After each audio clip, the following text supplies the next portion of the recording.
your library at home, Scott, or your office? Ah, very nice. You keep a very tidy office and shelves. I wish mine looked like that.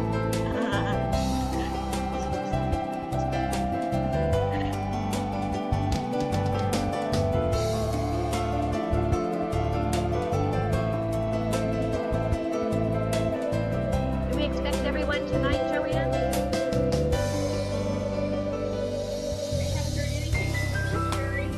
Okay.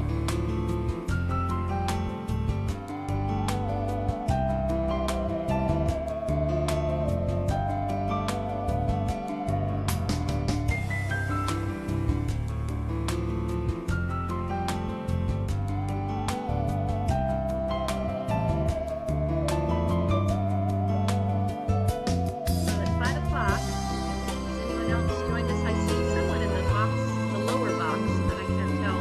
Is it Councilmember Ward or Ham? That's not listed.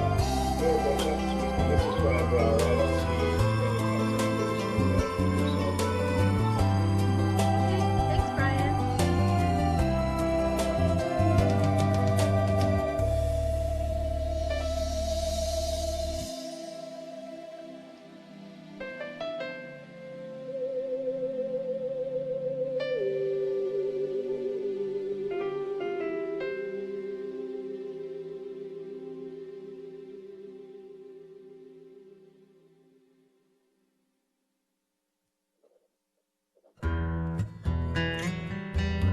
Chris is here. Hi, Councilmember Ham, welcome. Kathy Ward is here. Hi, Councilmember Ward.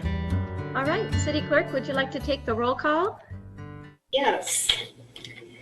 Councilmember Ham, Here. Councilmember James, Here. Councilmember Ward, Present. Mayor Pro Tem Ferguson. I'm here. Thank you. And tonight is the closed session for October 6, 2020, and it is 5:01 p.m. And City Clerk, to start out, do we have any public comments before going into closed session?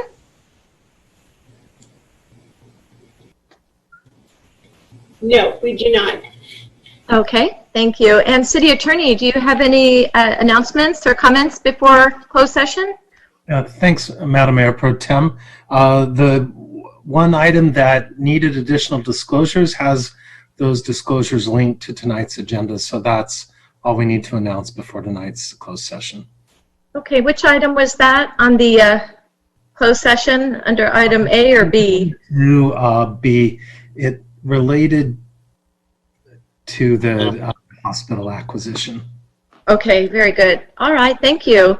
All right, Council, do you have any comments before we have a motion to go into closed session, adjourn? Motion to go to closed session. Perfect. Do we have a second? Thank you. And City Clerk, would you like to roll call? Okay, first, who seconded that? I didn't hear it. Councilmember Ham? Okay. All right, so let's do a roll call on that. Councilmember Ham, Aye. Councilmember James, Aye. Councilmember Ward, Aye. Mayor Pro Tem Ferguson. Aye. Carries 4-0. Okay, thank you very much. We're adjourned to closed session.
At 6 o'clock, do we have all council members with us? Council members Ward, Council member Ham?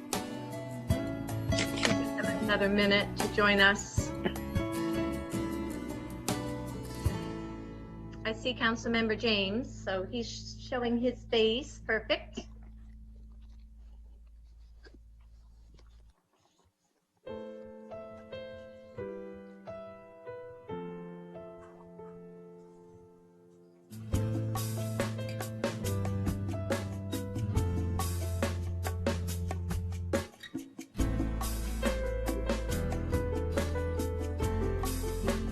Councilmember Ham, would you like to turn your video on? Councilmember Ward, are you here? I'm present. Okay, feel free to turn your cameras on if you'd like. We can go ahead and get started. All right, so tonight is the October 6, 2020 City Council meeting via Zoom. We'll go ahead and start the meeting at 6:01 p.m. And Councilmember James, since you have a flag present, would you please lead us in the Pledge of Allegiance? Can you hear me? I can hear you. Can you hear me? Okay, perfect. I pledge allegiance to the flag of the United States of America and to the republic for which it stands, one nation, under God, indivisible, with liberty and justice for all. Thank you, Councilmember James. And City Clerk, would you kindly do the roll call? Yes, Councilmember Ham, Here. Councilmember James, Here. Councilmember Ward, Here. Mayor Pro Tem Ferguson. Here. The first item on the agenda under special presentations is a toll road update. Okay, thank you, City Clerk. And who will be doing our toll road update tonight, Mr. Sund? So, Mayor Pro Tem, this is Councilmember Ward. I have a toll road update. Please, that would be wonderful. Okay, so I would like to report from the toll road subcommittee, which includes Councilmember James and myself, that we have issued a letter to the newly appointed grand jury for 2020-2021. We're asking the grand jury to reopen their investigation into the TCAs to finalize the unresolved allegations and findings of last year's grand jury that was unable to finish their investigation because of COVID. I would also like to report that we are planning a virtual toll road town hall. It will occur this month in October. The city will be providing an update to the public of the status of the toll road extension, what progress the city has made, and various other information about that. We will also be introducing the issue of development impact fees that San Clemente collects and has been sending to the toll road, and announcing our protest on further collection and transfer of the impact fees now that the TCA has voted to stop the toll road extension of the 241, which presently ends at Oso Parkway, and that is not in this San Clemente area of benefit. We will be posting the development impact fees payments and other data on TCA to our city website. So I just wanted to let the city council know that. I think earlier before this meeting, every single city council member was sent a copy of that letter to the grand jury. So that's my report on the toll road. Okay, and thank you, Councilmember Ward. And what time was that letter sent to the City Council? Today? It was sent before the meeting. I don't know the time. I remember seeing it.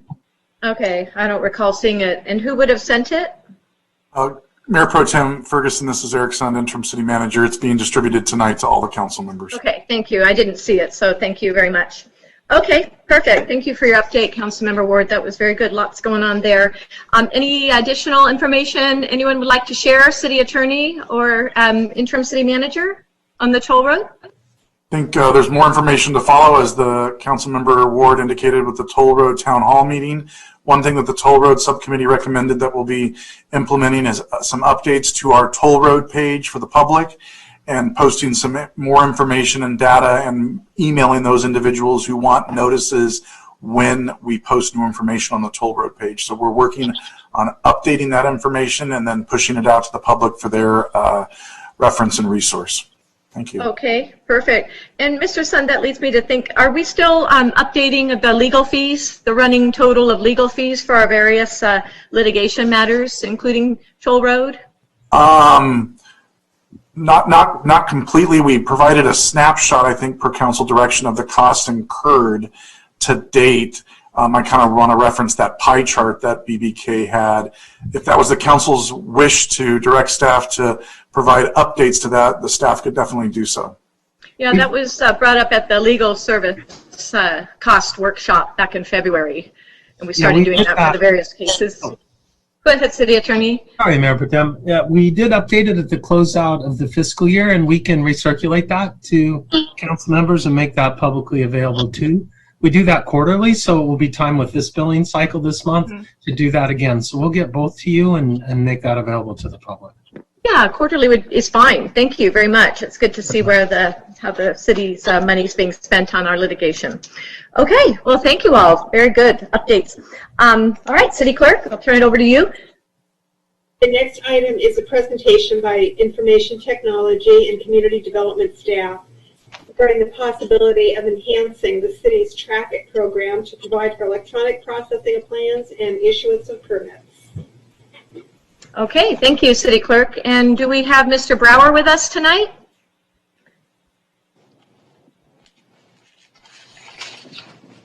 Perfect.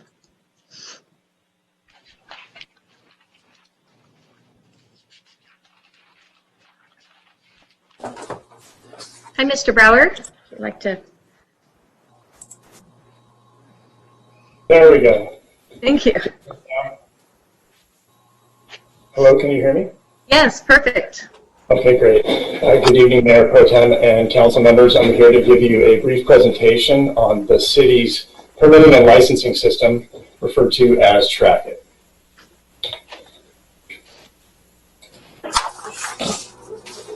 To give you a little bit of background, the city has successfully used TrakIt for over 15 years to manage the various building, planning, and engineering permitting needs for the city. TrakIt's also the way that we manage business licenses here at the city, as well as code compliance case management. The current version does lack some modern features such as integrated applications, electronic applications from the public, as well as electronic plan review being tightly integrated. However, some manual adaptations have been made to address the challenges during this time of COVID. We do plan on expanding upon some of these features in the short term, and while we prepare for a major upgrade in the longer term. And Community Development Director Cecilia Gallardo-Daly will be talking a little bit more about that in a moment. The upgrade that we're referring to is a migration from our current permitting system to the latest, greatest version that is offered by the same vendor. The vendor refers to this system as Community Development. That's how it's been rebranded from TrakIt. And with this new system, there'll be some great feature enhancements. One of these is the ability for online permit applications. So the public would go directly to a web page and apply for a permit and immediately be routed into the workflow to begin the application process. Also, the new system will support integrated electronic plan review, which means applicants will be able to submit their plans electronically. They'd be uploaded to the website, and then the various staff members throughout the organization who review these plans will do that electronically and using a specialized program, and then the feedback would then go back to the applicant electronically. The new system will also support online business license applications in addition to the renewals that we currently do online.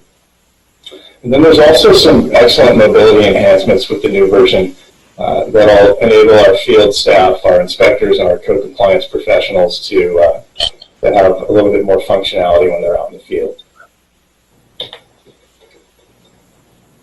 The plan that we're proposing for all this kind of follows the timeline of the IT strategic plan. This upgrade has been planned, actually it's been under consideration for a couple of years. It's currently scheduled in the fiscal year 2021 IT strategic plan and included in the current year budget. It was originally budgeted in a prior year, but it was deferred due to some other TrakIt priorities, specifically the integration of our GIS with TrakIt and an upgraded payment gateway. And we've also been underway with a phase 1 to electronic plan review, so staff's getting their feet wet with that process. We are currently working with the current vendor, Central Square, to conduct a fit gap analysis. This will be a deep analysis by their engineers looking at our system and fine-tuning the scope of work and the cost and the timeline and setting overall expectations for the upgrade project. In the rough proposal that we've already received, the vendor estimated that from the time we have an executed contract for the major upgrade, it'd be about a 6 to 9 month process for the implementation. That might be a little bit aggressive, a little bit optimistic. It's a big project. It's going to require a lot of staff time and a lot of involvement from a lot of different people here in the organization. But we do intend to expedite the implementation with the use of an outside project manager and or subject matter expert to help keep the project rolling along with all possible speed. Lastly, I have a little information about the estimated project cost. The original implementation from a rough proposal a while back was budgeted at $175,000. We included an additional budget request in the current year budget for $117,000 to meet the total implementation cost estimate of $292,000. That amount includes $50,000 for some implementation management services as well as a 10% contingency. However, that total amount is offset in the budget by grant revenue in the amount of $219,000. So the net project cost to the city is currently estimated at $73,000. After the fit gap analysis, we might be coming back to council with a slightly different number based on what we discover through that process. With that, I'd like to hand it off to the Community Development Director for her part of the presentation.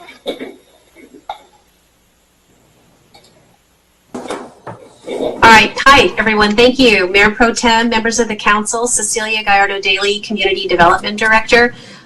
We are trying to make things easier for our customers. We made some manual adaptations to our system in light of COVID and the closure of the community development lobby to the public.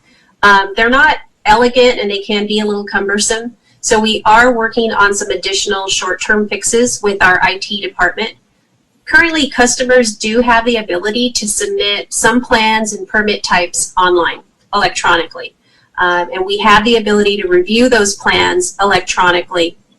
But it does vary on who utilizes it and how it's utilized. On the building side, solar and roofing permits can be submitted exclusively online. Some construction project plans can also be submitted online via PDF file, but it's limited to smaller projects, not large projects, just because of the file size when it gets transferred.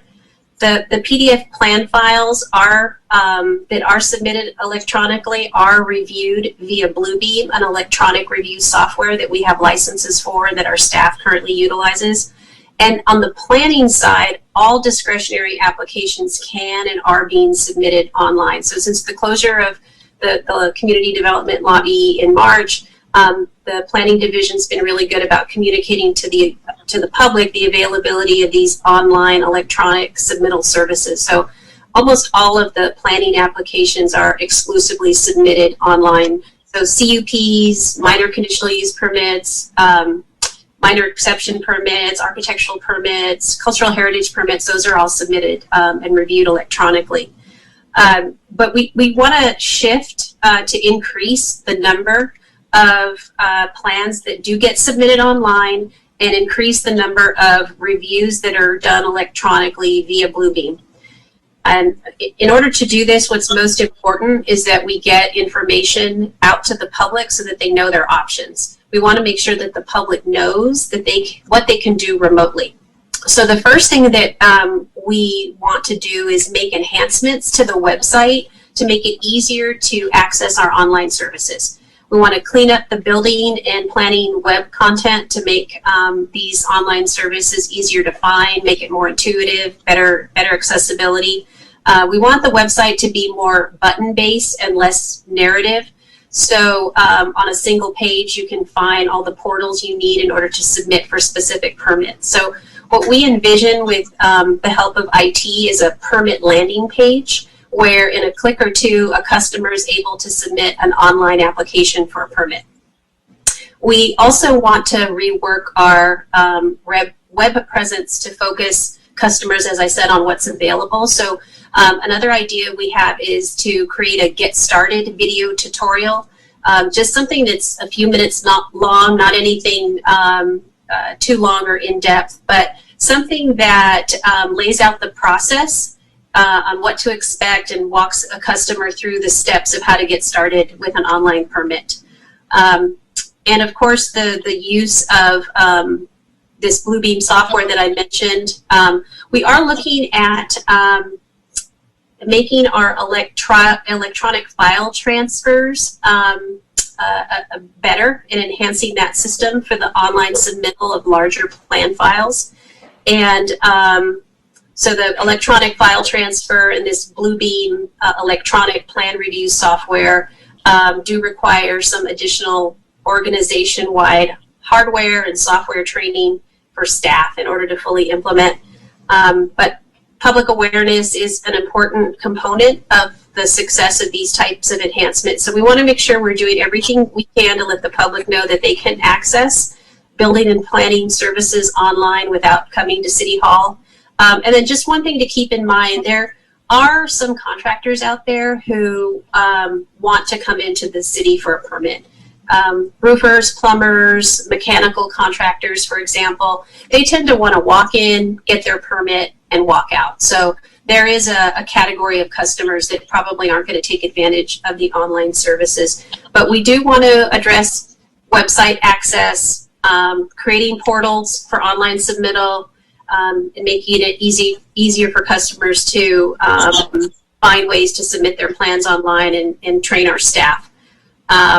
So these are some ways that we're looking at for improvements to customer service in the short term, independent of this TrakIt upgrade. And then finally, one last thing that we're still trying to figure out that is also important is how we improve our remote payment system to make it easier for our customers to pay for permits so they're not having to drop off a check at City Hall, wait for us to receive the check, us process the payment, and then tell them that they can pick up their permit. That's kind of a time delay that we're also working on. And with that, Brian and I are available for any questions. Very good. Thank you. First, thank you, Cecilia and Brian. Excellent. It's wonderful to see us streamline and also do this with such a at affordable cost too, using that grant. So great work on that, both of you. So yes, please, Councilmember James. So, in regards to those who don't want to use the system and they want to come in, Cecilia, will we over time be able to require them to use the system? I guess that is something that we certainly could work on is just educating and making our customers comfortable with that online system. I think the online payment portal is going to be a critical component of that so that they have an easier way to pay that's immediate. And Cecilia, another question for you, Cecilia. Do you see this certainly streamlining the process, but do you see this cutting down in the number of days? that is required to get a permit approved? I don't know that it would necessarily cut down on the number of days that it takes to review a permit. We still have our 3-week turnaround time for your first submittal, 2 weeks for the second submittal, and 1 week for the third submittal. I don't know that we'd be able to cut down on that yet. I'd have to talk to my staff about that some. It certainly makes the intake of plans more efficient. I think it's still going to take the same amount of time for the plan checkers to review construction documents in accordance with the codes. I don't know that would shave off any time. Okay. And so all the paper plans that we currently see in City Hall, with the exception of the few, that will all go away. Is that correct? That's eventually where we want to get to, is a completely electronic plan submittal and plan review, so that we don't have those hard copies. And my last question for you, Cecilia, then I have a couple questions for Brian, is are you for this? Do you want this? Is this going to make you better at what you do? Yes, absolutely. This is definitely something that we want to implement. We know that it'll make it, having this type of accessibility and integration makes it easier for our customers, and when it's easier for our customers, it's easier for us too. Very good. Brian, I just have a couple questions for you, maybe just one. So when it relates to plans, is there an equivalent of a Adobe document, a PDF? Is there something that's that equivalent for plans? The common format that these things are going to be received in will be a PDF. That seems to be the industry standard. The application that we've begun to use, Bluebeam, it takes in a PDF plan set, and then kind of gets uploaded into the system. And then there's layers of markup on top of that. And so conceptually, you have various plan reviewers putting their electronic markup layer on top of that plan set, and then it would be combined into a response to the applicant. And so, there'll be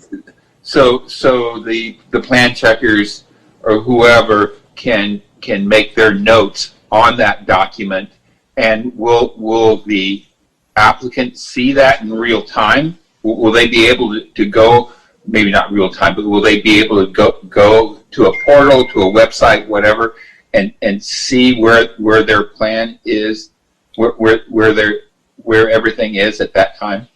I do recall seeing an option for the public sharing of plan review information from Bluebeam, but I'd have to dig a little deeper to answer your question accurately.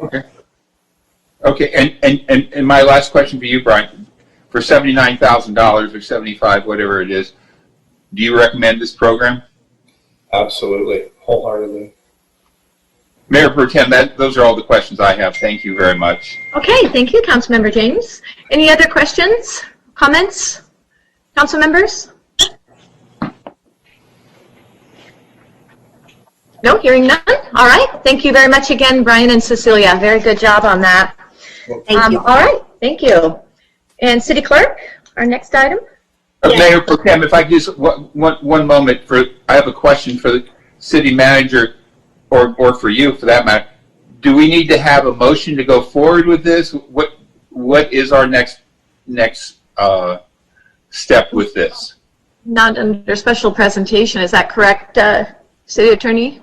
So Councilmember Jean James and Mayor Pro Tem Ferguson, the answer is no. Councilmember James, we have already secured the budgetary approvals for the funding for TrakIt. What Brian or IT will bring back at a later date in this calendar year is the final agreement with TrakIt to execute the upgrade.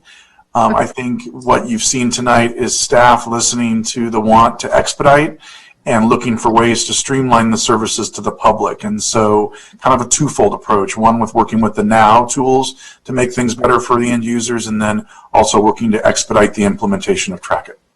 Well, to Cecilia and Brian, excellent presentation. This is exactly what I wanted to see, and I think a lot of our customers are going to be very pleased with this. Thank you very much. All right, very good. All right, City Clerk, please. Okay, first of all, my apologies. We did receive one email from from someone who wanted their comments read under toll road update. That's fine. I'm fine doing moving back on that. So please read that. Thank you. Okay. This is from Mr. and Mrs., and then the initials are CJ. It says, out of concern for attacks by my neighbors, I am not disclosing full names. So it says, City Council members, while I absolutely understand and appreciate the Council protecting the city, as many had concerns with potential road alignments the toll road was studying. However, I am disheartened to hear that the city awarded Englander, Nabe, and Allen a contract after they proposed to use dirty tactics and misinformation to undermine the toll roads instead of fact-based arguments. We expect our city's elected officials to be above this. How can we throw accusations at other elected officials while ours are doing the same thing? Our facts won the argument, and it showed in the final outcome of the study, but now this information takes away from our victory. 1, is it true that the City Council awarded a contract to Englander on consent with no discussion or procurement? 2, can you post the Englander proposal and comment on why you thought this was the right firm for the job? 3, did they cite creating antagonism towards elected officials? 4, is it true that the contract was moved under the legal contract, and why? 5, why does the requested BBK audit exclude consultant contracts such as Englander to provide full transparency to the dollars being funneled? 6, why did staff not propose using a CPA for the audit as we expect of the toll roads? 7, is the city still using the services of the firm? 8, how much of our taxpayer dollars have been paid to Englander in total for all contracts? Okay, thank you, City Clerk. All right. So next is item C. That's the CityNet update homeless issue. The monthly CityNet update will be provided at the regular City Council meeting of October 20th, but we did receive a comment on this. Okay, please read the comment. Thank you. Laura, would you like to read that? Yep, I've got it. Good evening, council and staff. It's possible the CityNet representative is going to share this, but in case not, I wanted to share that the Project Room Key hotels are being closed next week. And in case people didn't know, the temporary shelter at Joplin closed back in July. So that returns southernmost county to having no shelters for single men and only a couple beds for single women without children. It's important that people know this.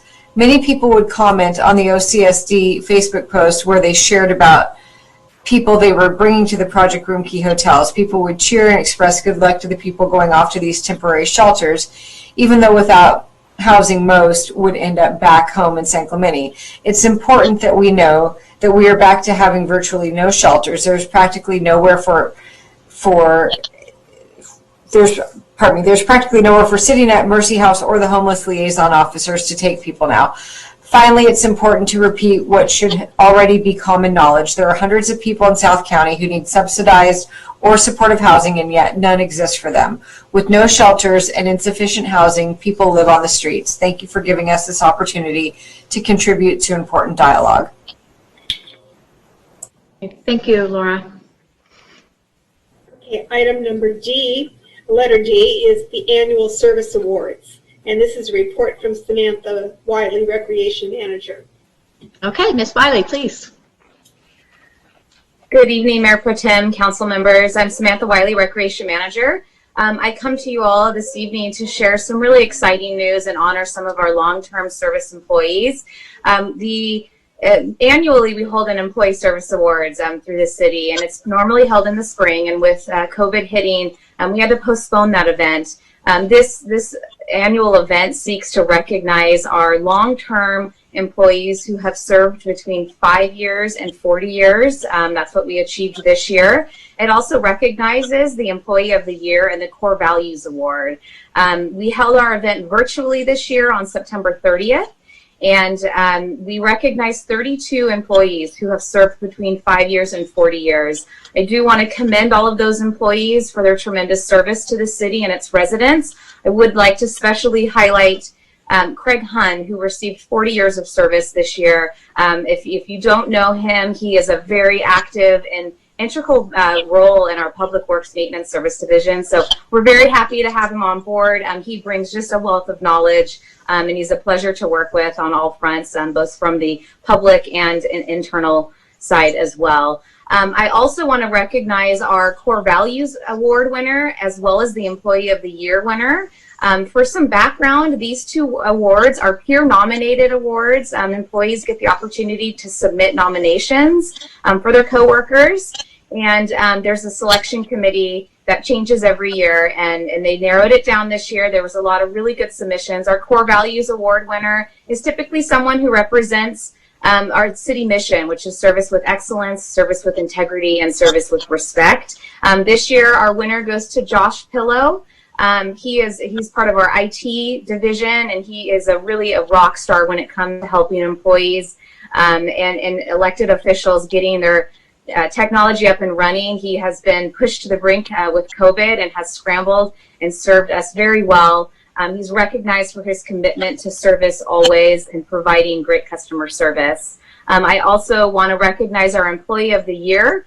This individual is regularly recognized as someone who provides well-rounded contributions to the city. They display courteous interactions with the public and employees as well. They demonstrate teamwork, customer service, and dependability on a daily basis. That award was awarded to Paul Pye, who's our Code Compliance Officer. Again, Paul, if anybody's interacted with him, you would know that he's very courteous. He seeks to always first understand the situation. He believes in recognizing that each situation is unique, and he takes that into consideration as he moves through his daily objectives and his job duties. We are so appreciative and thankful for both Josh and Paul's commitment to our city and our residents, and continuing to make this community strong. And with that, that is our presentation, and I'm happy to answer any questions if there are any. Thank you, Samantha. Thank you. If I may add, I think it's important to note there was a number of recognitions of service awards, as Samantha indicated, which is an indication of the city and the employees, because staying here 40 years, the city must be doing something right for those employees. And so that's a great honor for the city. In addition, then the field of nominees for both the Employee of the Year and the Core Value Award, there were a lot of great nominees by the peers as employees of San Clemente. And it was a tough decision for the committee, I'm sure.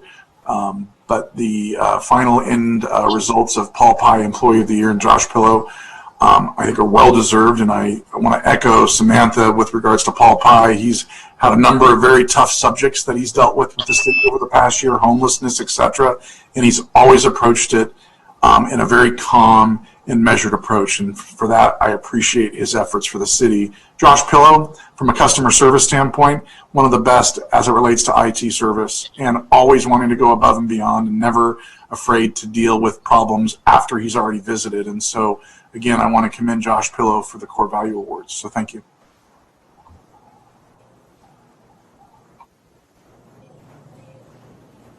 I think you're on mute, Mayor Pro Tem Ferguson. Oh, thank you, Joanne, for letting me know. I appreciate that. Mayor Pro Tem Ferguson, we Yes. did just receive one comment in for item 1D. Would you like me to read it now? Oh, yes, please read that. Thank you, Laura. From Maura Michalek, congratulations to Paul Pye on a well-earned and well-deserved award. You do one of the hardest jobs in the city, and you do it with kindness, pragmatism, and generosity. Thank you. Very nice. It's so true. Thank you, Laura. Okay, City Clerk, we're ready to move on. You know what, Laura? I'd like to jump in and say a couple words. Oh, yes, Councilmember Ham, please do so. I just want to thank the staff for all their hard work, especially this year, moreover than years past. It's been very trying for the residents as well as the employees. And I want to thank each and every employee for stepping up in a very trying and difficult time to service the residents of the city of San Clemente.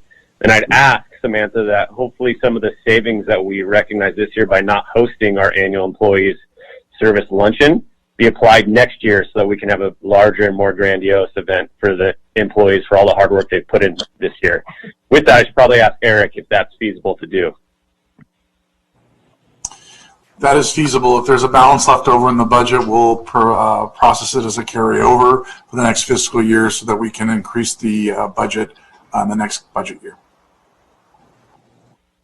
Very Awesome. good. Thank you, Samantha. Councilmember Ward, do you have any comments? Councilmember James? So I would like to thank Samantha for the staff report, the presentation, and I'm not surprised that Josh Pillow and Paul Pye have been nominated by their fellow employees. Josh always helps me every time that I'm having an issue with the city phone, and Paul Pye, I have heard so many good things about him as far as code enforcement. The community has really embraced him. I think he's doing a great job for our city, but like Councilmember Ham said, all of our employees are really doing such a great job. We have great employees that are dedicated to the service of the residents of San Clemente, and they're especially doing it now during COVID, and I appreciate their continued work. And so would you please, Samantha, let the Employees Association know that the council, we're very excited to hear this, and we wish them well. Very nice. Thank you, Councilmember Ward. All right. Joanne? The next item is oral communications, and we do have some comments, and I believe Laura is going to start off. Okay. Yes, I'll start with Stephen Marshall. I'd like to provide my thanks to OCSD and the majority of council for taking immediate action to protect us law-abiding residents from the very real possibility of looting a riots following the tragic shooting that occurred on Wednesday, September 23rd. If anyone watches the news, they should know the very real threat that BLM and Antifa have on communities, and we had a BLM protest that became an illegal gathering where multiple arrests were made the very next day. I'm not surprised that Laura Ferguson voted against the curfew, as she always seems to want to be the outlier and just can't seem to get on the same page as the rest of council. It's also abundantly clear that she does not want to support the efforts of our OCSD. As it was appropriate, council let the local emergency end and the curfew with it. It was prudent to allow a single member to enact a curfew should something come up and the OCSD needed it to help them do their jobs. I appreciate Councilmember Ham volunteering his valuable time to do so. I'm not surprised that Laura Ferguson made the substitute motion to make her the designee instead, as if any other member of council is not as capable as she is. Ferguson clearly has a complex that she feels she has to be in control and have complete power at all times. This is a very concerning thing for someone who serves at the pleasure of her constituents, and may I remind is up for re-election next cycle. Thank you to the remaining council members for continuing to do what is right and prudent to ensure the safety of all San Clementians. Next comment is from YG Hong. My name is Y. I am a concerned resident. On November 3rd, 2020, voters are being presented with a proposition that goes against our city.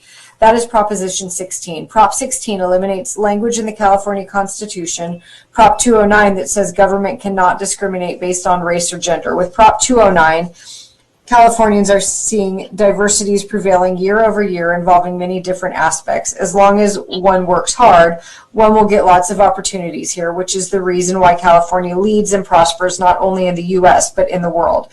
I'm proud to be a Californian. With Prop 16, it will lead California to a totally opposite direction, a wrong direction. We don't want to go back to the historical dark age of inequality and injustice. Because of its conflict with the bedstone of the Constitution, it will generate tons of turmoil and confusion with many other acts. Prop 16 encourages government on race preferential, therefore will inevitably incur more government bureaucracy and corruption and will cost the taxpayers billions of dollars to clean up the foreseeable mess it creates. This country is a great land of opportunity for everyone. The people have said no to SCA 5 in 2014, and we need to say no again this November to stop this racist proposition becoming law. Next comment is from Susan Brewer. Please remove the deputies involved from our streets immediately. Kurt Andrus Reinhold was shot and killed by OCSD deputies outside the Miramar Hotel in San Clemente on September 23rd. This is a tragic loss of life. Mr. Reinhold was someone's son and a precious child of our Creator. Deepest caring and sympathy to all his loved ones. We are a town with character and caring for everyone.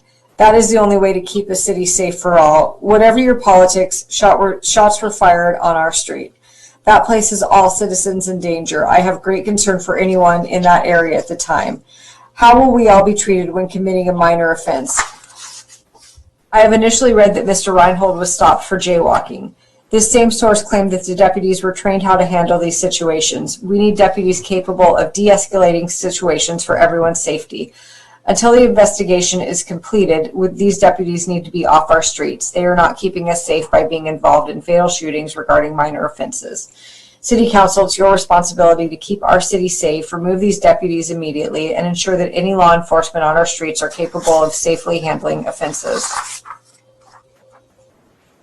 The next email is from Rachel Davidson. Dear City Council, Saturday's Trump rally was a disappointing display of community division. What did this cost the city to have police and military vehicles positioned throughout town? There were numerous rumors spread and shared with local law enforcement that this rally was going to draw counter-protesters by the busloads. How many showed up? Any hopes I had of bipartisan leadership on this council was diminished seeing Mayor Pro Tem Laura Ferguson in a large crowd on the beach supporting a POTUS that has no regard for the 200,000 plus lives lost to COVID-19. Hosting a rally this size without a care in the world to diminish spread of COVID-19 the weekend before local schools are opening shows blatant disrespect and utter lack of compassion. How can you preach, "We are in this together"? The divisive selfishness in this town has put San Clemente on the map in the worst ways. I am so glad that we have an election coming up. Next communication is from Mark Bowman. He writes, please vote no on Proposition 16. Californians overwhelmingly reject Proposition 16. A poll of 1,704 California residents released on September 16 by the Public Policy Institute of California showed voters opposed to Proposition 16 by huge margins. In fact, over 60% of the people oppose Proposition 16. Please join us in defending California's unity and equality. Don't amend our Constitution to allow the state government to discriminate between Californians based on race, sex, color, ethnicity, or national origin. Don't divide us. Vote no on Prop 16. Thank you. Next email is from Bethany Hernandez. Honorable City Council, my name is Bethany Hernandez. I'm writing this to express my strong opposition to Prop 16. Proposition 16 uses race to judge the qualifications of applicants to universities, to jobs, etc. This is the textbook definition of racism, pure and simple. If it is passed, how far will we slide down this slippery, dangerous slope? What's next? Set racial quotas for elected officials? Set racial quotas for NBA and NFL? Set racial quotas for TV anchors? Please join us to vote no against Proposition 16. Thank you for your attention. Next comment is from Lisa Adoni. I'd like to direct this question to our City Council. When do you plan to resume in-person City Council meetings? It's ridiculous that these meetings are still being held via Zoom call, with some of you not even using your cameras, a skill that all of us working from home mastered early on in the shutdown, including those of us not technologically savvy. Using the Los Angeles City Council as a benchmark in a city that has vastly more COVID-19 cases, hospitalizations, and deaths than San Clemente, they have been meeting in person for quite some time. It is possible to use social distancing, proper disinfection of the surfaces you come in contact with, and masks to protect you all. At this stage, there's no possible excuse for you to still be conducting the City Council meetings via Zoom, even for the council members who are immune compromised or at a greater risk for contracting COVID. For public comments, the members of our community that wish to speak can certainly observe social distancing and wear a mask. Similar to movie theaters, hair salons, retail stores, nail salons, and restaurants, which are all open now, you can limit the number of members of the public allowed in the meeting. If you feel the current location is not large enough, why not move the City Council meetings to the community center? This has gotten ridiculous, folks. We need in-person meetings to resume as soon as possible, and the community deserves to participate. There's no logical medical justification for you to continue to hide behind Zoom meetings. Thank you, Lisa Adoni. Next comment is from Sherry Grace. Dear members of the City Council, I'm writing today in regards to the beach trail and electric bikes, or shall I call them motorcycles. I walk the beach trail almost every day with my parents, so I consider myself somewhat of an expert about what goes on down there on a daily basis. I'll just flat out say it. The e-bikes are out of control. We see it every day and tell the riders, sometimes kids, sometimes adults, to slow down. They don't care. They don't listen. What prompted me to write about it today is my mother, who's on the north side of 75, came inches from being hit by an adult riding way faster than he should be with a surfboard attached to the side of his bike. When I yelled at him to slow down, he turned around and we all got a wave from him that was it. No slowing down, no care about the pedestrian that he almost mowed down. Had my mom at that moment stepped 1 or 2 feet to the left of her, she may not have been relaxing at her home this evening. This terrifies me. It should also terrify the city. There will be someone severely injured or dead, even though that may sound extreme. If it's an elderly person or small child, that could very well be the case. Think about getting hit by a motorcycle on the street. It's just like that.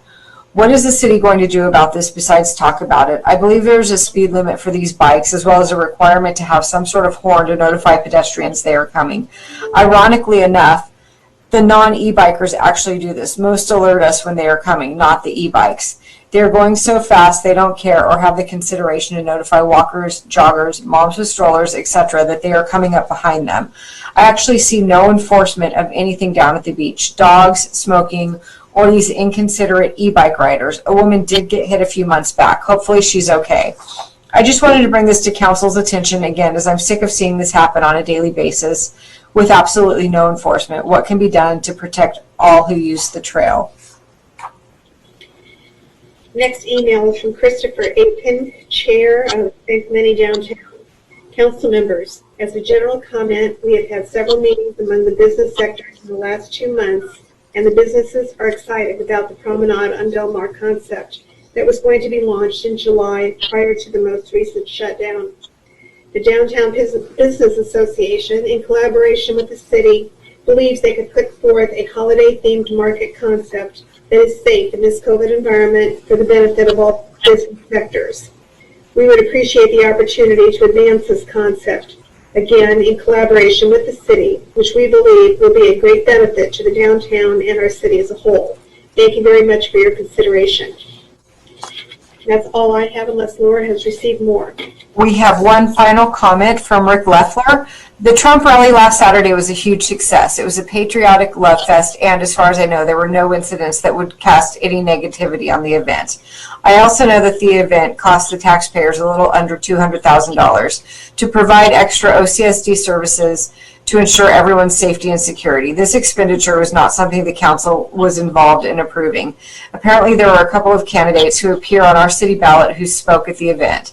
Be assured that I have no ill feeling toward any candidate who takes the opportunity to speak at such a large event. As a taxpayer, since part of these speeches were campaign related, I do have a concern. Again, not with the speakers, but with the organization of the event. Since the taxpayers shelled out nearly $200,000, I don't think it's proper for a selected couple of candidates to be allowed to campaign. I know personally that all of the candidates were not invited to speak. I think ethically, all of the candidates should have been given an opportunity to speak, or none should have spoken. I know that one of the candidates who spoke is endorsed by the OC Republican Party. Perhaps the party would be willing to pay the city back some amount to lessen the burden on the taxpayers. Rick Leffler, San Clemente resident. That's all I have. Thank you very much, Laura and Joanne, for reading those comments. And that's all. Okay, City Clerk.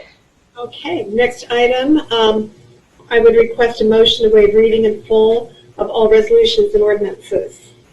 Okay, so we have a motion? So moved. Okay. Second. Okay, perfect. And we have a motion by Councilmember James and a second by Councilmember Ward. And City Clerk, would you like to do the roll call? Councilmember Ham. Aye. Councilmember James. Aye. Councilmember Ward. Aye. And Mayor Pro Tem Ferguson. Aye. Next item is closed session report from the city attorney. Mayor Pro Tem and Council, there was no reportable action taken in closed session. Okay. The next item is the consent calendar. All items listed on the consent calendar are considered to be routine and will be enacted by one motion without discussion, unless council, staff, or the public request removal of an item for separate discussion and action. Staff is recommending that item I, that's the Beaches, Parks, and Recreation work plan, be deferred to the city council meeting of October 20th. However, I do have one comment to read on that one. That's 6I, and the public has provided a comment on item E, so I would request the removal of that one as well. Oh, E. Okay, thank you, City Clerk. And I'd like to pull 6K as well, please. Mayor Pro Tem Ferguson, this is Councilmember Ward. Yes, please. I would like to pull 6A1. I also agreed to pull 6E and 6I and 6K. Okay, excellent. Thank you. Okay, hearing no other. Councilmember James, Councilmember Ham, do you have any items you'd like to pull? The items I wanted to pull have been pulled. Thank you very much. Okay, very good. And Councilmember Ham, are you good with those items or have any other additional items? I'm good, thank you. All right, thank you. Okay, City Clerk. Let's see here. We've got the first item to address is 6A1. So happy Councilmember Ward. Okay. Should have a motion to approve the balance of the consent calendar. The item. Oh, thank you, City Clerk. I'll make a motion to move the balance.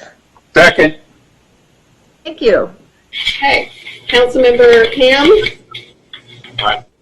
Councilmember James. Aye. Councilmember Ward. Aye. Mayor Pro Tem Ferguson. Aye. Carries 4-0. Thank you. Okay, so I will direct the council to 6A1. These are the city council minutes of September 15th, 2020. If you go to page 10 of 6A1, 9A is the El Camino Real Esplanade intersection safety improvement. This is an item that the city council voted on at the last meeting. We voted to approve alternative number 2, and I would like to make a motion of reconsideration and have this item again placed on the city council agenda at our next meeting. I can second that. motion. Okay, we have a motion. Before we take a vote, I would like, I see that Tom Vonnegut is on the line, and I would like to ask Tom Vonnegut to share with the council the information about a traffic study for this corridor. Okay, very good. Mr. Vonnegut? Thank you, Mayor Pro Tem Ferguson and council members.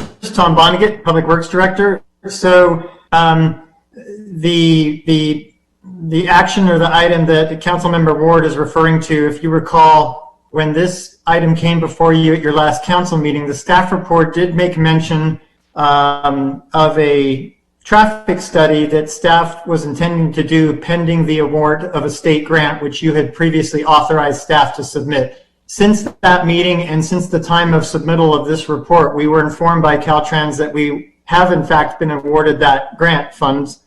And so we will now undertake the process to hire a consultant and begin a corridor traffic study probably at the beginning of the year. And so we will also include this intersection for, again, more focused study to see what potentially longer term permanent safety improvements would be appropriate. So we mentioned it in your report, and I'm happy to report that now we do have the funds and we will in fact do that study. Okay, thank you, Mr. Vonnegut. Councilmember Ward, do you have any further questions or comments about that? Or Yes, I do. I would just say for the council that, you know, with that information, it is new to me. I'm willing to reconsider this, what we voted on, and I don't believe we can talk about what we're going to do at this time. Right. So I've made the motion, and I'm not sure if it was seconded. Yes, it was. I seconded it. I will rescind my second because I agree. I have a question for Mr. Vonnegut. Please. Tom, when do you anticipate that study being completed? No, laptop. You know, it's probably too soon for me, but my guesstimate is we probably will get a consultant on board January, February at the latest. The study could take several months, so I'm thinking conservatively by the middle of next calendar year, possibly sooner. Very good. Thank you. So, with that, do we need to, Joanne, do we need to take a vote on that? Yes, you do. Councilmember James said he was rescinding his second, but my notes show that was seconded by Mayor Pro Tem Ferguson. Is that correct? Yes, that's correct. Okay, sorry. I apologize for the confusion. No worries. Okay. Councilmember Ham? Aye.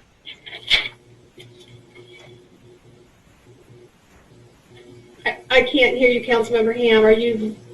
Can you vote on that motion? That's to reconsider the Esplanade item? Aye. Okay, thank you. Councilmember James? Aye. Councilmember Ward? Aye. Mayor Pro Tem Ferguson? Aye. Okay. And with that, I will move the balance of 6B1. I think you would be approving all of the minutes, because the minutes, you're not making any changes. You're just reconsidering one of the items. Okay, thank you. But I pulled it, so I thought that I had to move it. You can move it. I'm just saying that you're approving the entire set of minutes. The All minutes. right. Thank you, Joanne. So I will move the minutes. Okay. Okay, I'll second. Okay. Councilmember Ham? Aye. Councilmember James? Aye. Councilmember Ward? Aye. Mayor Pro Tem Ferguson? Aye. That carries 4-0. Okay, thank you, City Clerk. Okay, the next item pulled is item 6E, parking prohibition on El Camino Real. And that item, considering Councilmember Ward had pulled the item for reconsideration from the September 15th meeting concerning the El Camino Real and Esplanade intersection street improvement, I would like to recommend continuation of this particular item since it does piggyback and is coinciding with that particular motion and passage of that adoption of the alternative one at that meeting. So there's, in my opinion, and Mr. Vonnegut, if you're here, let me know if you agree on that. Would you like to provide some input on that? Yes, thank you, Mayor Pro Tem Ferguson. Let me suggest it may be cleanest. You're absolutely correct. This is related to an item you are now directing us to reconsider at your next meeting. It might be cleanest just to, move to not approve this resolution, and then we will provide a complete package of options for you per your direction at the next council meeting and start with a clean slate. Okay, very good. Thank you. Very helpful input. Council, do you have any comments regarding that before we make a motion to not approve this resolution? We do have public comments on this item. Do we? Thank you, City Clerk. Let's go ahead and hear those. Thank you. Laura, would you like to start? Yes. The first comment is from Sandra Maring. I think you might need to remove some parking to put in the proposed turn lane, but can any of the El Camino Real street parking be saved? There are several businesses in this section of El Camino Real that need this street parking for their customers and employee parking. The 1010 Santiago building has 3 commercial real estate sections that will open. I believe the street parking is part of their support parking plan, employees, visitors, etc. If all the street parking on El Camino Real is removed, it will push even more supportive parking needs for this mixed-use building into the neighboring residential streets, further burdening the residents. Santiago residents have already seen a decrease in available parking since 2015 and will soon see a greater reduction in our street parking availability when new mixed-use building is at its capacity. Please do not make it worse for us to find a parking spot when we get home from work. Taking more parking away will only make the situation worse for us. Anything you can do to keep as much street parking on El Camino Real between Esplanade and Santiago would be greatly appreciated. Next comment is from Eric and Christine Hill. Can any of this El Camino Real street parking be saved? There are several businesses in this section of El Camino Real that need this street parking for their customers and employee parking. Specifically, the 1010 Santiago building has 3 commercial real estate sections that will soon open, and we believe the street parking is part of their support plan, employees, visitors, etc. If all the street parking on El Camino Real is removed, it will push even more supportive parking needs for this building into the neighboring residential streets. Avenida Santiago residents will see a dramatic change in our street parking availability. Please do not make it worse for us to find a parking spot when we get home from work.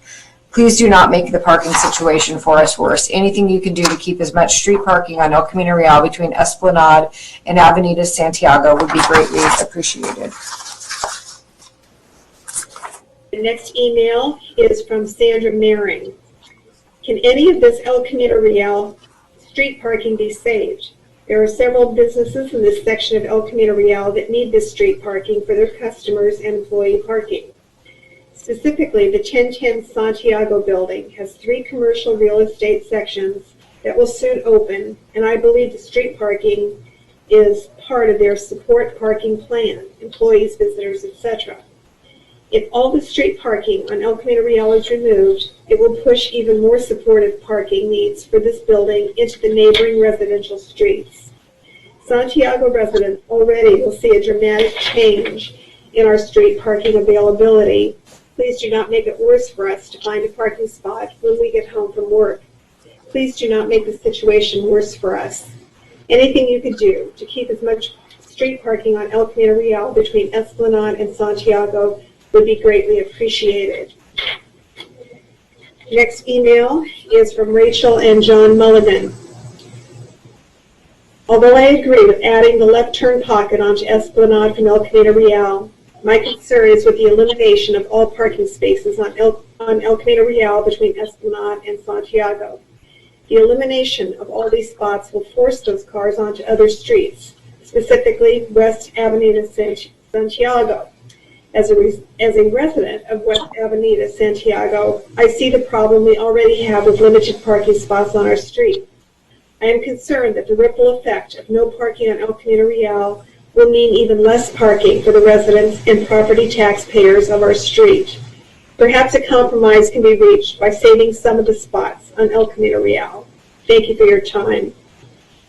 And that's all I have unless Laura has received more. There's one final comment from Donna Vidrine.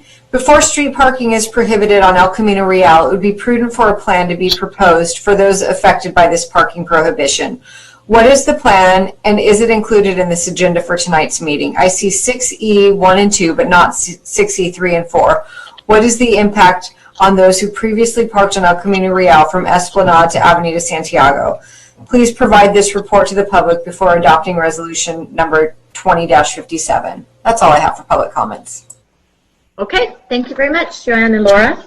All right, would a member of the council like to make the motion regarding not approving this resolution tonight? So I'll make a motion that we do not approve resolution number 20-57 entitled Resolution of the City Council of the City of San Clemente, California, amending Master Traffic Resolution number 1846, establishing no parking areas on El Camino Real. Okay. Second. Thank you. Thank you very much. Thanks for reading that motion, Councilmember Ward, and seconding Councilmember James. City Clerk, would you please conduct the roll call? Councilmember Ham. Aye. Councilmember James. Aye. Councilmember Ward. Aye. And Mayor Pro Tem Ferguson. Aye. Carries 4-0. Okay, thank you. All right, the next item we have here is item 6I. Yes, please, 6I. Yes. Is that the at least one comment on that, and this is the one that Parks and Recreation is recommending be continued so that the Beaches Parks Recreation Chair could participate. So the email is from Stephen Marshall. He writes, I'd like to express my profound gratitude for the work that the Beaches Parks and Recreation Commission does for our town. I think this work plan is wonderful and will only make our beaches, parks, and trails an even better place to play and relax. I wanted to mention that the recent upgraded bathroom at the pier, courtesy of Pier Pride, is loved by many beachgoers and pier goers alike. Perhaps the standout thing that makes it kind of fun, actually, is the wonderful public art on the janitor door of an octopus. Kids and adults even love it. I'm not sure if the commission would consider reaching out to Pier Pride to see if that artist may be interested in doing similar paintings on the janitor doors of the remaining beach restrooms. Aside from just being cool to look at and fun, it's a good way for children to know where their parents are near. Pelican restroom, Sea Lion restroom, etc., for example. Thank you for your consideration and for this beautiful addition to our community. That's all I have, unless Laura has received more.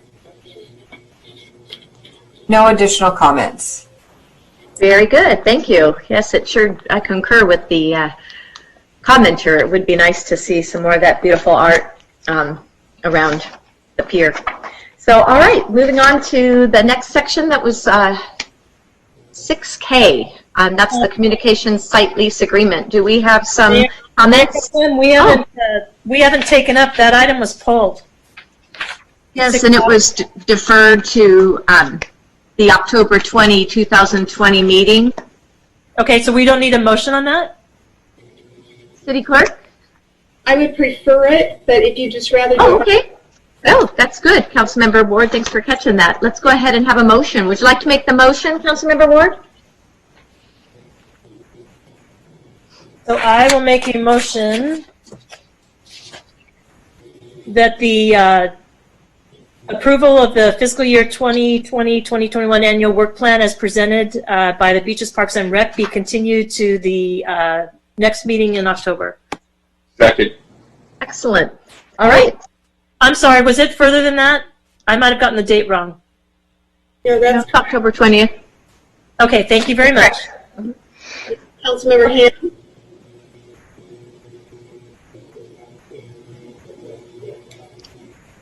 Councilmember Ham, would you like to vote on the deferral of this item to October? Aye.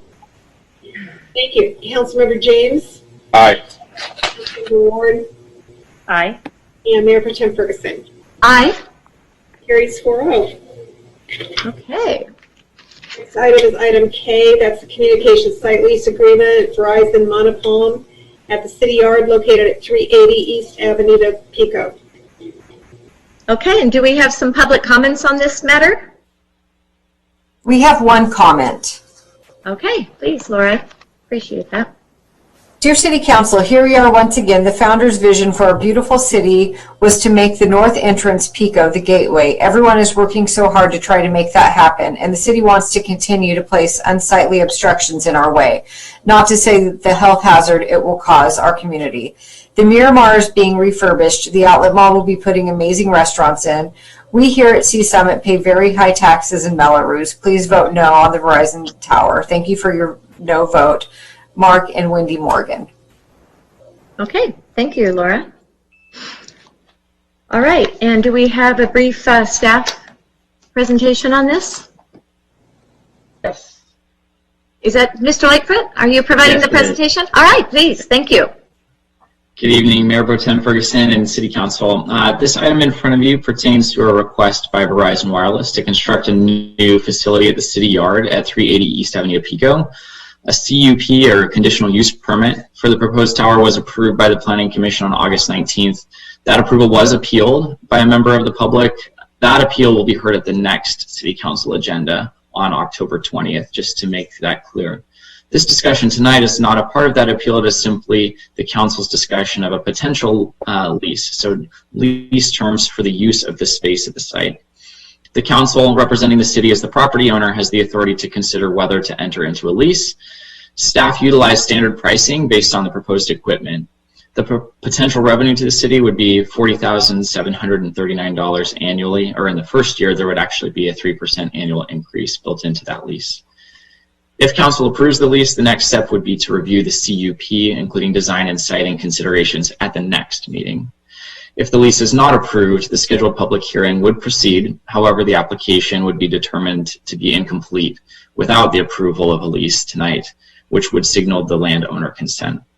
That concludes my comments on this item, but I am available for any questions. Thank you. Okay, thank you very much, Mr. Lightfoot. I do have a question about the wireless master plan that we have, and it does identify the sightings of future cell sites, whether macro or small cell site, mini sites.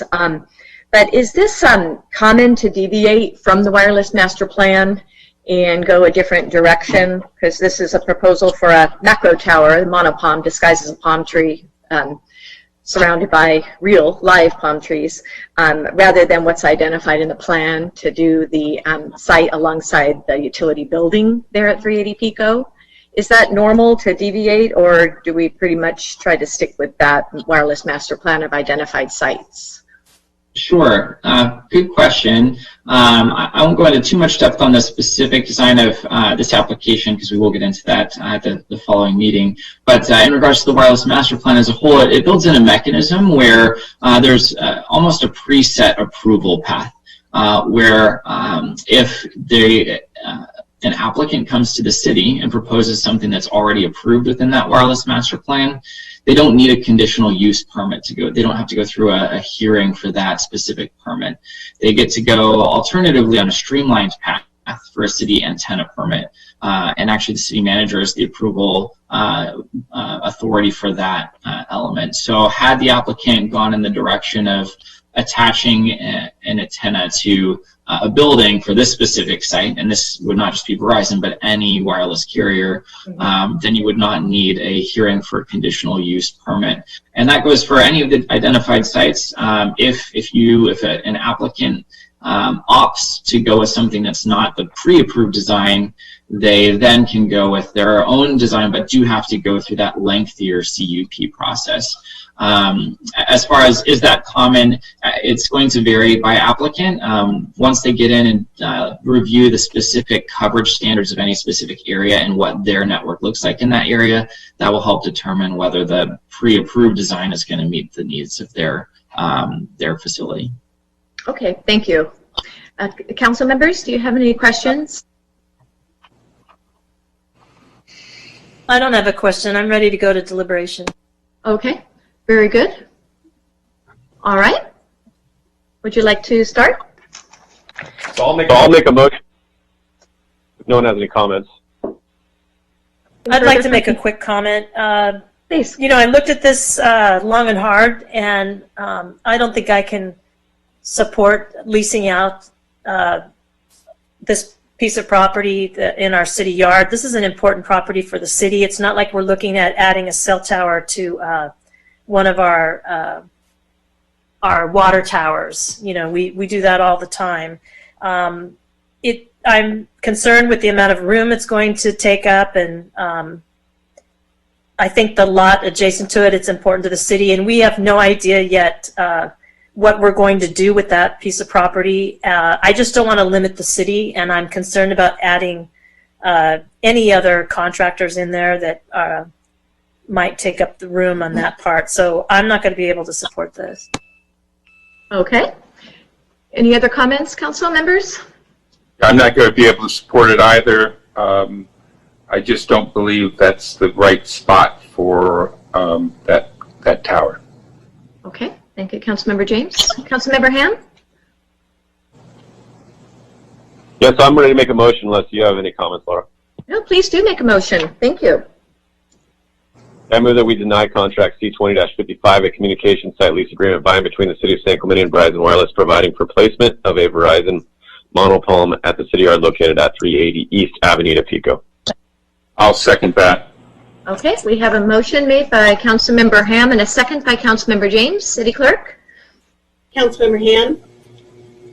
Aye. Councilmember James? Aye. Councilmember Ward? Aye. And Mayor Pro Tem Ferguson? Aye. And carried 4-0. All right, thank you. Okay. The next item, we're moving on to unfinished business, is the Human Affairs Committee Fiscal Year 2020-21 Annual Work Plan. This was continued from the last council meeting. Okay, thank you, City Clerk. And who do we have here tonight presenting on this? Do we have Chairwoman Cole? I am here. Can you hear Hi, me? welcome. Hi. Please. Hi, I was just going to, we presented our work plan for 2020-21, and we had about 6 or 7 items that we wanted to address this year. I've had some conversations with Kathy about refining some of the things and being more specific about what we want to do, which I'll let Kathy talk about that.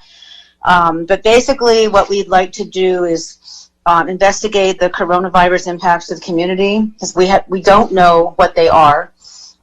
We were assuming that our certain areas are being affected, but one of the things that we're going to do next week at our meeting is have issues addressed from the senior community, the young adult and high school student community, and the child community, to see what is going on there.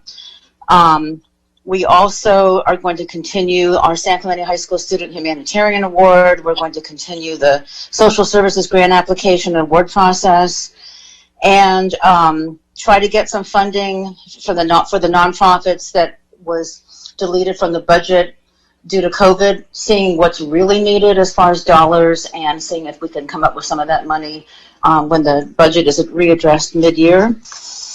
And also we'd like to continue the mental health forum that we were going to have this past May. We'd like to have that continue somewhere, probably on Zoom, with Susan Parmalee leading it.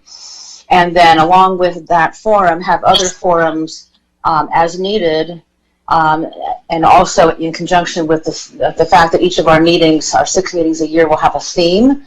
I'm not sure what thing they're going to be, but whatever thing we believe, it may turn into a forum. And the other thing that we believe that we do need to do is update that resource guide. It's 2 years old, and do a lot more outreach, a lot more gathering input rather than making assumptions about what's needed. I think we need to spend more time as we can with the community one way or the other, and find out what the needs are, and also include more county resources and county spokespeople and subject matter experts in our meetings.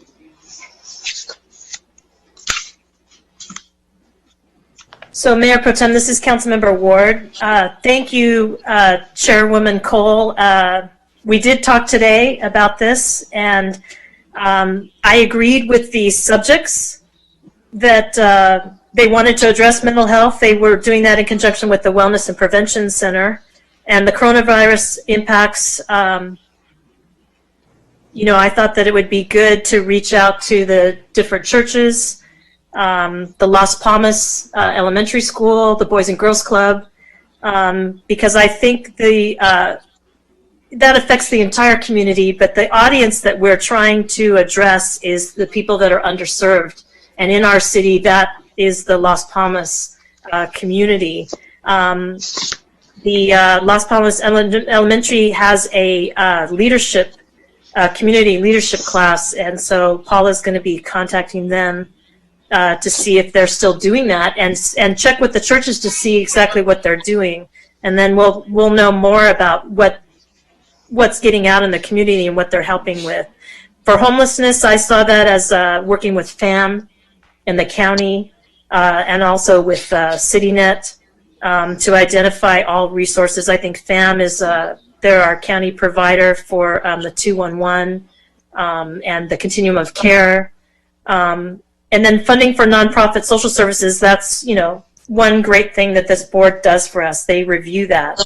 The one item that I would like to remove from their work plan at this time, though, and just with a suggestion, is the goal to restore the deleted social service grants budgeted for the 2020 and 2021 budget. I'd like to say that council, what we would do is continue that to mid-year budget review and next year fiscal year budget process.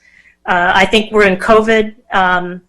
No one's coming to us. You know, if they do come to the Human Affairs Committee, you know, definitely we can talk to them about that. But I'm not ready to restore the budget at this time for that. We were very careful to put everything with FAM and our homeless resources, everything that's needed for COVID. So that was the only thing that I would change.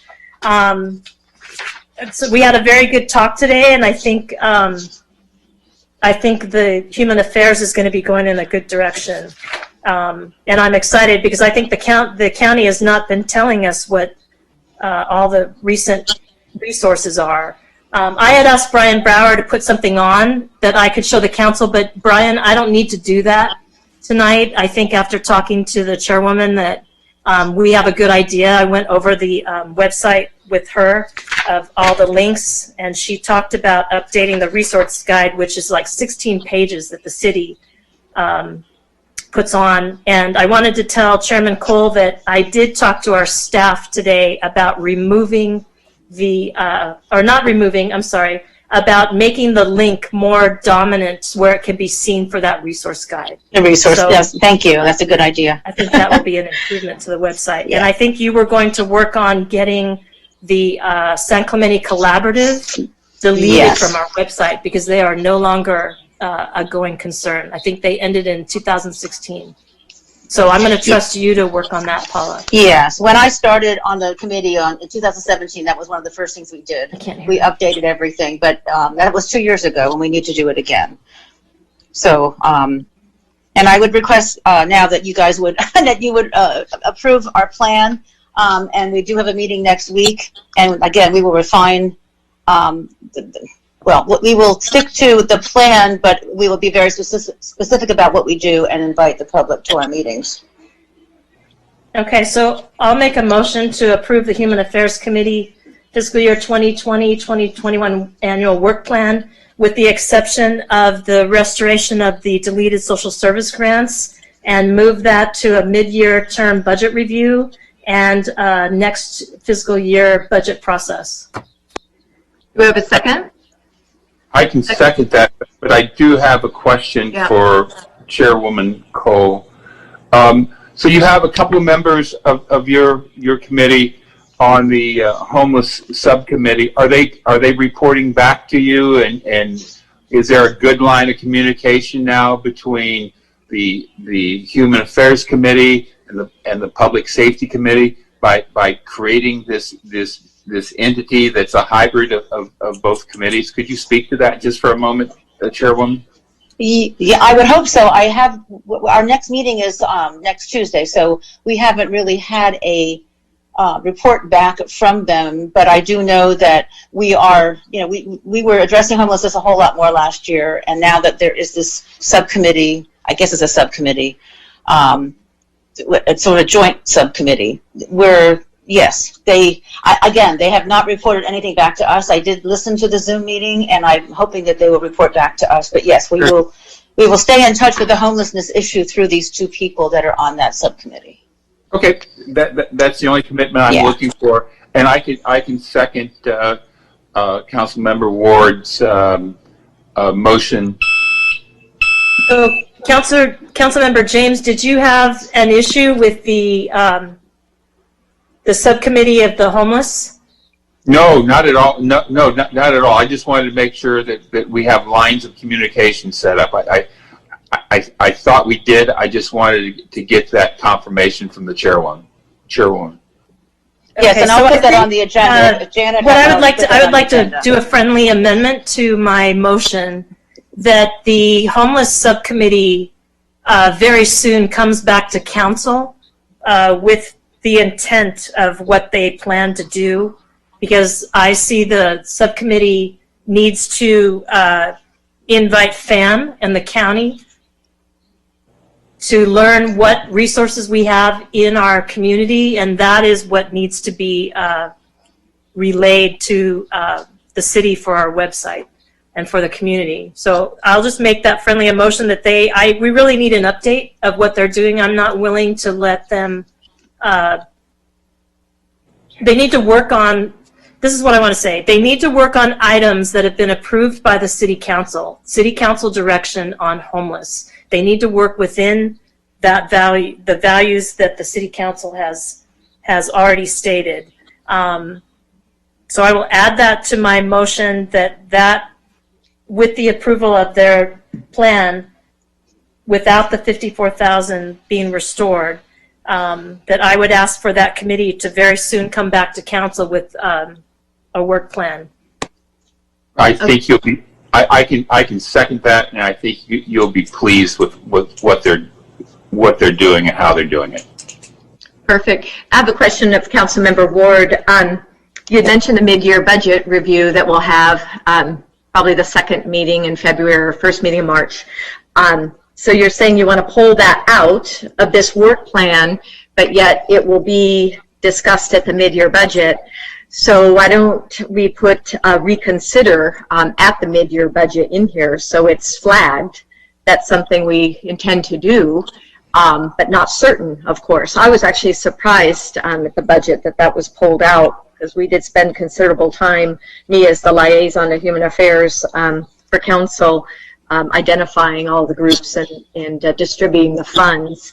So are you saying that, I guess I want your clarification on that. Can we just add reconsider at mid-year? Can we do that so it's flagged?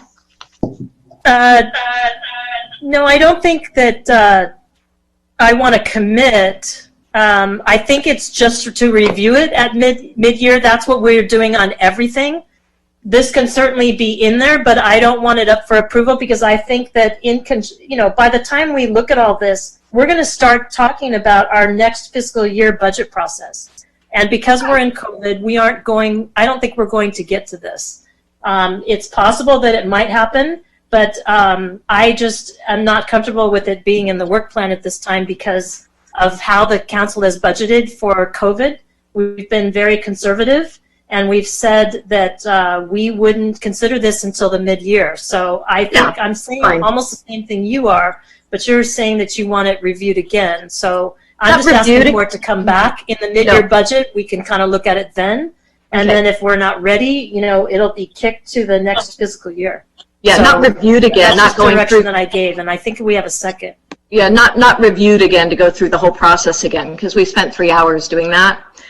Me and the Human Affairs Committee and a member of the public. But that's fine. I'm not going to turn down this beautiful work plan that is so needed at this time, especially considering COVID, social services and so forth, and outreach and education is so key and critical more than ever. So I'm good with that. So we have a motion and we have a second.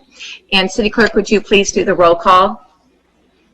Councilmember Ham. Aye. Councilmember James. Aye. Councilmember Ward. Aye. Mayor Pro Tem Ferguson. Aye. Carries 4-0. Thank you. Thank you, Paula, for being on this. Thank you. Thank you very much. And Mayor Pro Tem, I have one other thing to say for Councilmember Ward, and that is the work plan for the homeless subcommittee was actually submitted to staff yesterday, just so you know that. Thank you. I look forward to seeing it. Okay, the next item is item 8B. That's a report from the city manager concerning an amended contract with CalPERS. I'm going to let the Human Resources Manager, Heather Lowe, do the staff presentation. Thank you. Good evening, Council, Mayor Pro Tem, Heather Lowe, Human Resources Manager. This item is a request to repeal the Ordinance 1703 that was adopted on September 1st and replace it with a refined ordinance regarding the approval of an amended contract with the California Public Employees Retirement System. To refresh your memory, on August 18th, the Council adopted a resolution of intention and initiated the first reading of the ordinance that approves a contract amendment between the city and CalPERS. And additionally, to remind you, the amendment allows for the exemption of the park rangers, the lead park rangers, and updates the job title of the water safety instructor. On September 1st, the council adopted the ordinance. However, CalPERS has a requirement of a 20-day waiting period between the resolution of intention and the final reading. So due to these requirements, we are bringing back this ordinance to ensure compliance with the CalPERS requirements. So just to kind of give a quick summary, the adoption of the resolution of intention is done and completed on August 18th. Tonight, I'm requesting that you read the refined ordinance for the first time, and then this will come back to you for the final reading at the next council meeting, and the rest of the timeline is included in your staff report. So I am available for any questions. Okay, thank you, Ms. Lowe. Very good. Council members, do you have any questions of Ms. Lowe? No. I'm ready to make a motion. Okay, please do. It's my motion to approve ordinance number 1705, entitled "An Ordinance of the City Council of the City of San Clemente, California, authorizing an amendment to the contract between the City of San Clemente and the Board of Administration of the California Public Employees Retirement System, and repealing ordinance number 1703." Second. Okay, we have a motion by Councilmember James, second by Councilmember Ward. City Clerk? Councilmember Ham, Aye. Councilmember James, Aye. Councilmember Ward, Aye. and Mayor Pro Tem Ferguson. Aye. It passes 4-0. The next item is item C. That's a report from the interim city manager concerning conceptual modifications to Avenida Del Mar and Avenida Victoria. And we do have some comments on this item. Okay, I'd like to hear those. Thank you, City Clerk. Okay. Laura, would you like to start off? Sure. First comment is from Nancy Livingston. Dear City Council members, several City Council meetings ago, Councilmember Chris Ham said that the restaurants and other business had record-breaking sales. That's great. Then why experiment with a temporary, permanent one-way street which will harm the sales for which we will have to daily struggle for during January through April on a temporary experiment? This is not being business-friendly. This is not the time to experiment with success. What the businesses need now after outdoor dining is steady stabilization. As a co-manager of a retail shop, sales are good, and what we need is maximum traffic, which comes with a two-way street and not a one-way, whereby traffic coming from the pier will be diverted onto side streets, which will have back parking lots already filled. Those are valuable lost sales to all businesses on Del Mar. The major problem retailers have is not parking, which seems fine, but the outdoor dining in front of our shops, obscuring a business curbside appeal. Also, please prohibit having stores placing racks of dresses on the sidewalk, as it turns this street into a flea market atmosphere. Leave the two-way street alone. Do not experiment with success. Be business friendly. Thank you, Nancy Livingston, retailer. Next comment is from Kathy Owens. I just learned from several neighbors that the city is considering making Avenida Del Mar a one-way street and funneling all traffic from the pier and beach up the side streets. Well, I live on Granada and own a duplex on Cabrillo, and I'm distressed to learn this from my neighbors instead of from my city. So when are you going to send all the residents and property owners a courtesy or legal notice so we can march on City Hall? I understand the city report you recently received does not mention the impact it will have on Granada or Cabrillo. How is that possible not to have complete information? What a stupid idea. Don't you know that these streets have children riding bicycles up and down these streets, which are residential streets and not supposed to be used for commercial truck traffic and all those visitors traffic who just visited the beach? This is not safety for our neighborhoods. The city council doesn't care about our residents. Kathy Owens. Next communication is from William Stone. I am a retired engineer with a master's in urban planning at USC. I have been intrigued by the proposal to a one-way street and have read the recent staff report. In my humble opinion, and supported by numerous case studies, Avenida Del Mar will result in lower economic sales revenue, tax revenue to the city of San Clemente. The case studies below emphatically demonstrate that two-way traffic for a business district results in a successful downtown rather than one-way streets. Two-way streets offer more exposure for local businesses because cars driving in both directions pass by their storefronts. Two-way streets also slow the cars, meaning drivers and passengers have more time to notice local businesses out the window. Loss of business city tax revenue is a direct result of traffic not returning on Avenida and Del Mar. The staff report is very incomplete as it does not even mention the negative effect it will have on traffic circulation for the adjoining residential streets. Additionally, the proposal of cars backing into diagonal spaces rather than head-on will back up traffic tremendously and would be only used on very low traffic streets. In the case of Avenida Del Mar, my strongest recommendation is not to convert it into a one-way street, even on a very costly temporary basis. It will result in overall confusion, a loss in business city tax revenue, and traffic circulation problems for adjacent residential streets. Treasure for San Clemente, not do something which will harm it. The motto is do no harm. Please refer to the attachment which shows 11 case studies which demonstrate my above comments showing the benefits of two-way streets in downtown. Thank you. Thank you, City Clerk. If I may ask that everyone put their system on mute because I'm hearing quite a bit of interference. Thank you. Next comment is from Bill Hart. Members of the City Council, the staff report states that reconfiguring Del Mar will only result in an additional 4 feet of sidewalk width. This major alteration to traffic flow on Avenida Del Mar is listed as recommended by staff. While I respect staff's expertise, the one-way concept has not undergone sufficient review. Please reject staff recommendation and please consider following a more robust process. The General Plan Advisory Committee considered several alternatives for traffic flow in the downtown area. We rejected the one-way alternative due to concerns about the adjacent residential neighborhoods. Uphill flow traffic would be transferred from Del Mar onto narrow residential streets. Moreover, these neighborhood streets would bear an added traffic load from the Pier Bowl area. These points should have been stated in the staff report. However, these points are lost to posterity because everyone on staff during GPAC is no longer working for the city. In lieu of lost knowledge, the concept should have been reviewed by Planning Commission, who might have asked the same questions. We have lost a tremendous amount of institutional knowledge. To mitigate this, I suggest Council recommit to a robust review process, which will result in better outcomes for our Spanish Village by the Sea.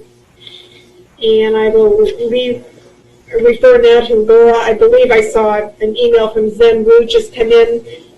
Yes, we have a few more comments. Next one is from Donna Vidrine. Outdoor dining has been very successful in San Clemente since being implemented during our recovery from COVID-19. It has brought revenue to our businesses and has been well received by locals and tourists dining out, shopping locally, and enjoying San Clemente weather and culture. Business has been able to comply with state and local recommendations for reopening business and dining safely in our united efforts to reduce transmission of this highly contagious disease. Let's continue our efforts to support San Clemente outdoor dining and bringing shoppers into our local businesses. I would not recommend changing the traffic flow on Del Mar to one-way at this time. Let's pause on the staff recommendation 8C1 while continuing to improve the outdoor dining experience. To change the traffic flow to one-way would incur additional expense and could significantly impact the neighborhood streets with increased traffic concerns.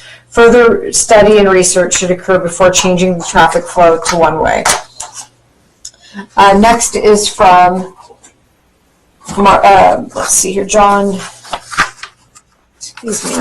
from John McKinley. Dear Mayor Pro Tem Ferguson and council members, I am the owner of La Gillette Restaurant at the bottom of Avenida Victoria, across from the pier. I would like to thank you all for supporting the businesses along this small stretch of Victoria and elsewhere in the city during these challenging times. The outdoor dining program has been a lifesaver for small businesses and has created a much-needed respite for residents of and visitors to San Clemente. In the Pier Bowl specifically, the staff report rightly notes that the outdoor dining parklets have brought a new life and energy to the Pier Bowl area. Making the outdoor dining permanent is the right thing to do. Jonathan Lightfoot has done a great job coordinating the outdoor dining effort, and I'm confident creative minds working together can come up with a fantastic permanent design for the outdoor dining areas. I also agree with the staff report assessment that permanent outdoor dining will need to be coupled with an in lieu fee parking program for the 600 block of Victoria. The good news is that only a couple of 15-minute parking spaces have been displaced by the dining platforms, but the Coastal Commission will nevertheless want these commercial uses to contribute to multimodal access to the Pier Bowl. An in lieu fee program where the funds can be employed by the city to supplement existing auto and bicycle parking, including electric bike parking, and underwrite a portion of the SC trolley operations makes all the sense in the world. It is something we've been promoting for quite a while now. Indeed, I would respectfully ask that the City Council provide direction to your staff to formulate a pilot program for the 600 block of Avenida Victoria that can be implemented right away. It's such a small area that we believe a pilot program could be formulated and found acceptable to the Coastal Commission without extensive and expensive studies that may be needed for a more comprehensive program. Thank you for considering these comments and for the actions you've all taken to support small businesses in town. Next comment is from 3 former mayors. Dear Mayor Pro Tem Ferguson, the issue at this point is not whether or not Avenida Del Mar should be one way, but the major and fundamental issue is of good government as it relates to transparency and proper process. Mike Parness, the former city manager, had a policy. Process is the most important issue when deciding a city item. Do not ignore proper and full city process when making a decision. The issue of including a one-way on Avenida Del Mar is a fundamental change in traffic patterns. It's not a COVID-19 emergency item, and there was no discussion as to how it was an emergency item on a temporary basis. Temporary has a habit of becoming permanent. This issue should never be temporary as it's too important, and it would temporarily disrupt not only the business owners on Avenida Del Mar, but also the many hundreds of residents who will be affected on the parallel streets by increase in traffic safety concerns. Additionally, this specific item of one way on Avenida Del Mar was not on the agenda. This actually came in a couple of weeks ago. Items are required to be on the agenda so the public has an opportunity to comment upon them. The public had no opportunity to comment upon this item. Therefore, this whole issue lacks transparency and good government process, and it may very well be a potential Brown Act violation. The process for this item is to refer it to Planning Commission for initial consideration, public notification, and public comments. The Planning Commission is tasked with making initial traffic decisions, not the City Council. What happened was the motion maker short-circuited the process in the most fundamental and basic way. This item needs to be agendized with full public process and notification for a public meeting, first with the Planning Commission prior to coming back to City Council for any further deliberation and decision. If decisions are going to be made, then let's have our City Council make well-informed and good decisions and not rush to judgment on a temporary basis without going through the proper full process. Before planning staff and public works department spend untold and taxpayer expensive hours on a temporary one-way solution at the next City Council meeting, a motion needs to be made to send this back to Council for further deliberations regarding the process and transparency. And after a proper City Council public hearing, refer this to the Planning Commission where it initially belongs, and then to City Council where it will need a general plan amendment, revised master traffic plan, and Coastal Commission approval. Thank you for your consideration in making the motion. Should you wish to call any of us, please take the opportunity to do so. Joe Anderson, Jim Dahl, and Wayne Eggleston. Next comment is from Zen Wu. My name is Zen Wu, an architect, planning consultant, and your planning commissioner.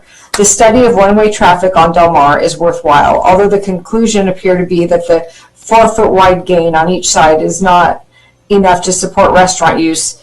There's other solution you may consider. Why not keep the gained 8-foot on one side to allow the business to set up table? On the other side of the street, parklet may be used to provide pocket areas for restaurants. That way business on both sides of the street have some spaces to use. By the way, we cannot reverse the angled parking on Del Mar.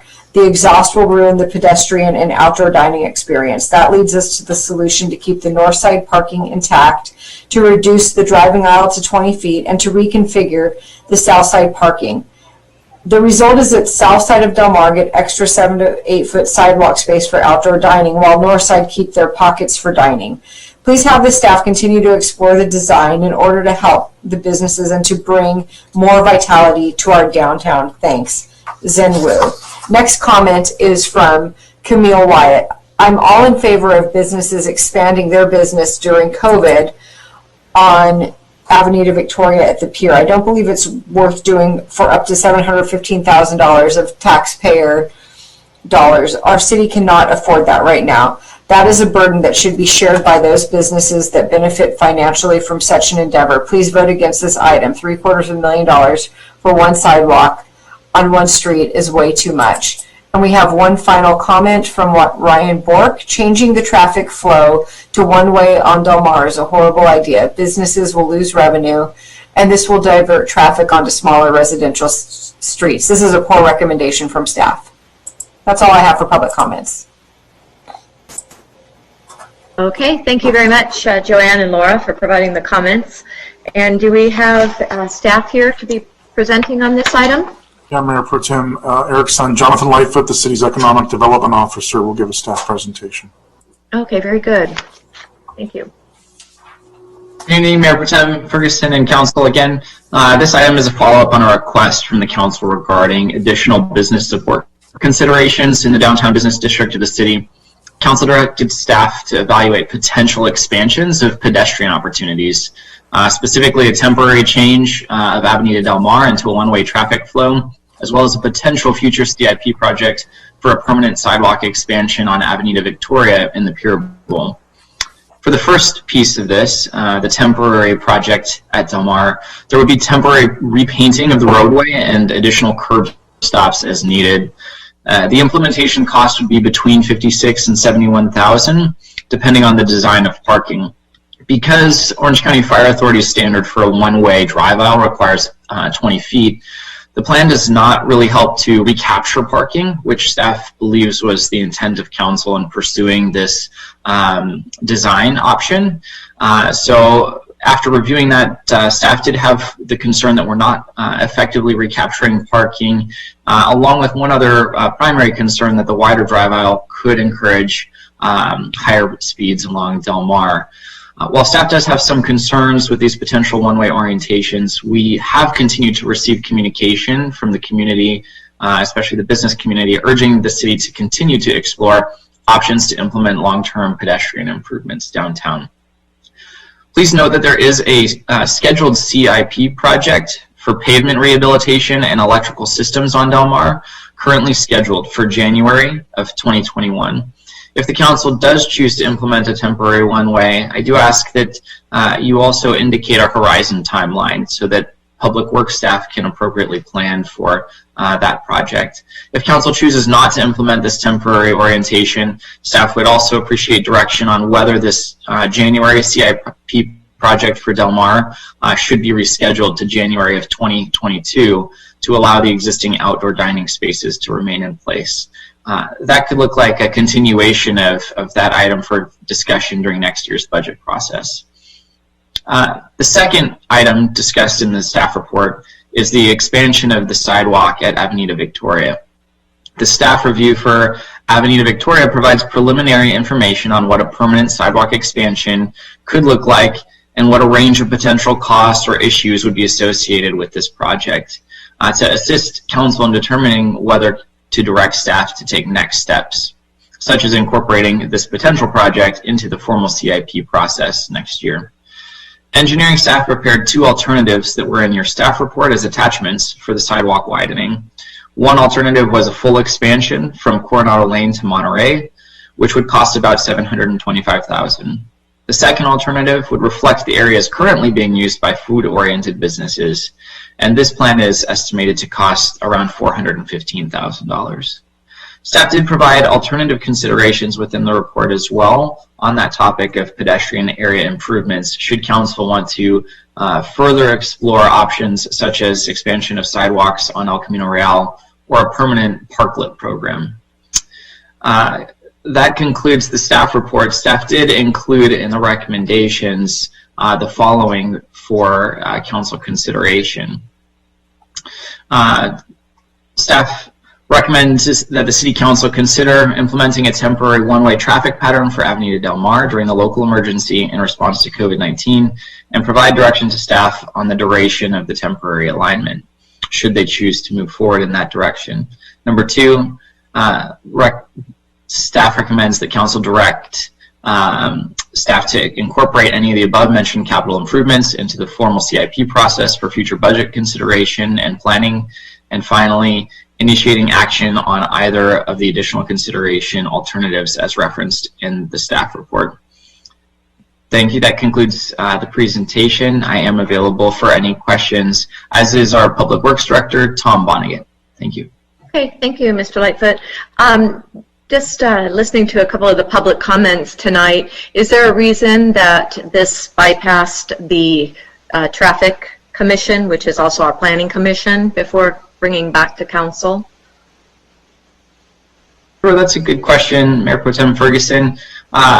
Staff would certainly go through the full process for any permanent improvements. So, for instance, the second piece of the staff report here this evening, the permanent sidewalk expansion, is something that would require the Planning Commission review as well as a coastal development permit, because it does impact parking. And so those additional environmental and traffic considerations would certainly be reviewed for any permanent installations. As far as the temporary installation, it would be within council's purview to determine whether or not to implement something temporarily. Obviously, there are temporary alterations to roadways regularly when there's construction being done, or closer to home right now while we have removal of temporary parking.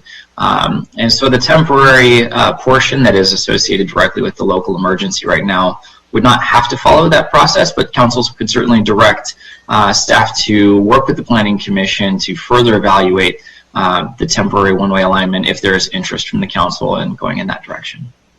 Thank you. Yeah, I would think that would, considering it really changes the character of Del Mar, of the downtown, and the report.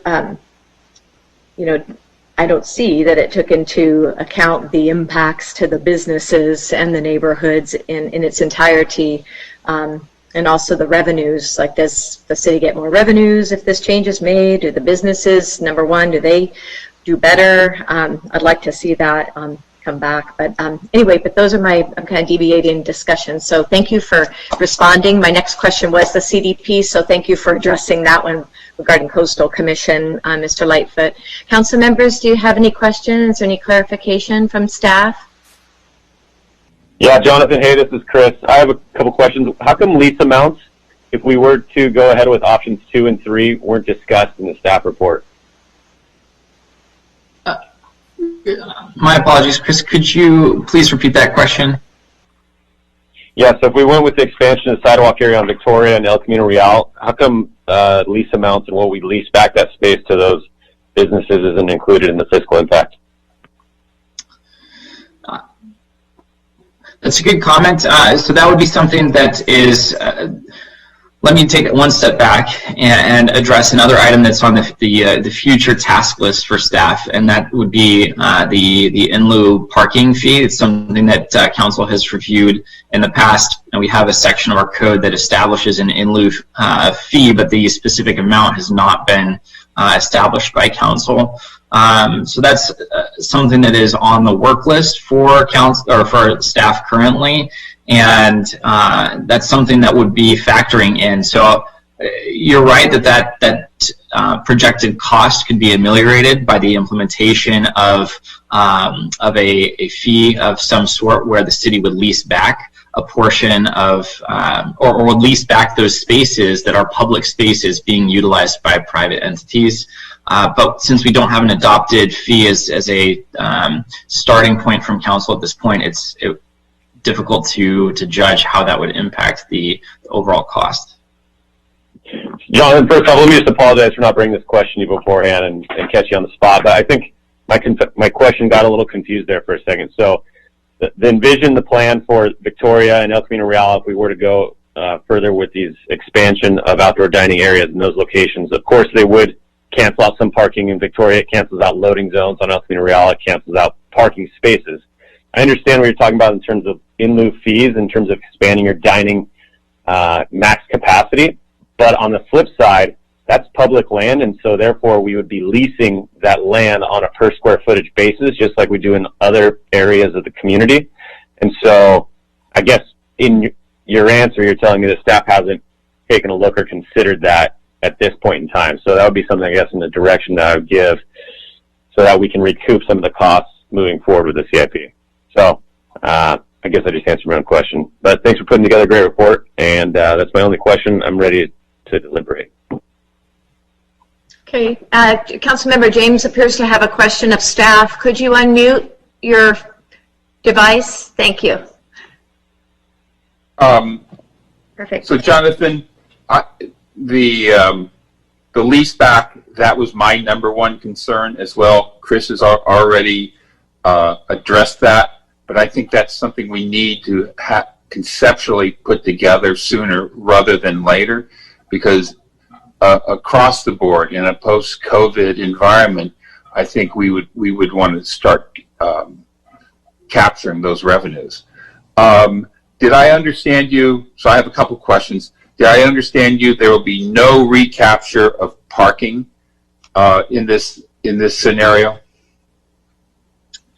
Yes, you understood that correctly. So because of the width that OCFA is requiring from us, we're not able to capture enough additional space for dining that we would be able to place parking at the locations where we already have platforms and other outdoor dining areas. So we would not be recapturing additional parking.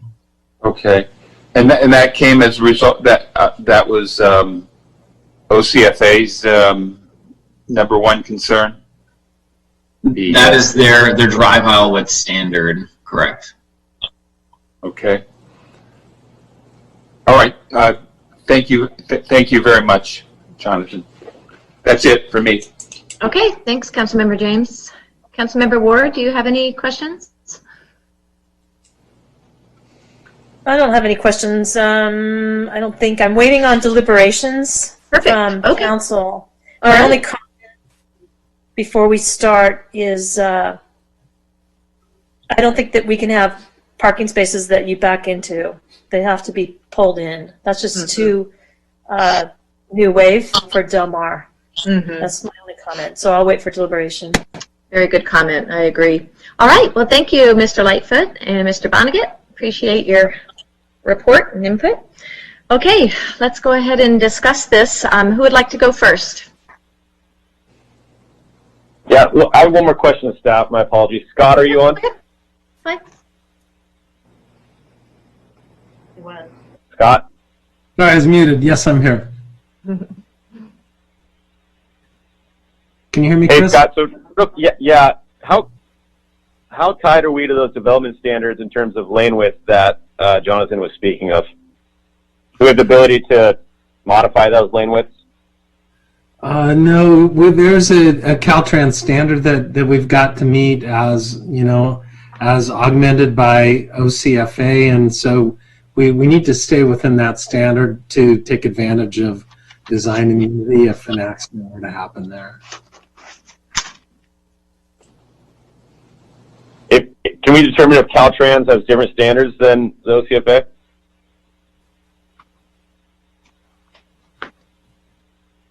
I think we've got to comply with the amalgam of both, council member. Okay, thank you. All right. Thank you. Well, okay, we can go ahead and discuss and deliberate this item. Who would like to go first? I'll start. I'll show if nobody else. Oh, go ahead, Chris. Go ahead. Okay. So, thanks, Gene. So I brought this issue up a couple times, I think, over the past 6 months in terms of making the downtown more accessible, more business-friendly during this COVID emergency that we have going on right now. And I just want to clarify, the one-way option was an opportunity for the city to regain parking spaces, number one, and number two, more importantly, is to maintain outdoor dining moving forward. I don't think either of those are going to be accomplished, certainly not the parking with the standards of lane width that are being required upon us. So the parking goal is then out. So that's not going to be assisting with us. So now it brings us back to the wildly successful and I'd say highly supported outdoor dining that we've been experiencing in the downtown. And so while the one-way doesn't achieve that goal, it doesn't help us in other areas, I think there's an opportunity for us to take a look at another option, which would be the Sunday afternoon promenades. And so instead of, or in lieu of doing the one-way, I think we should have another look at that one, have staff bring back the closure of Del Mar during high traffic months on Sundays to allow for outdoor dining, being that it is wildly successful. I guess I jumped the gun a little bit. I did want to do a straw poll on the one-way just to make sure we're all on the same page before I offered that solution up. So I guess if I would, I'll make a motion that we take a straw poll vote on converting temporarily Del Mar to one-way. Councilmember James, Councilmember Ward, okay. Councilmember James? No. And I'm a no.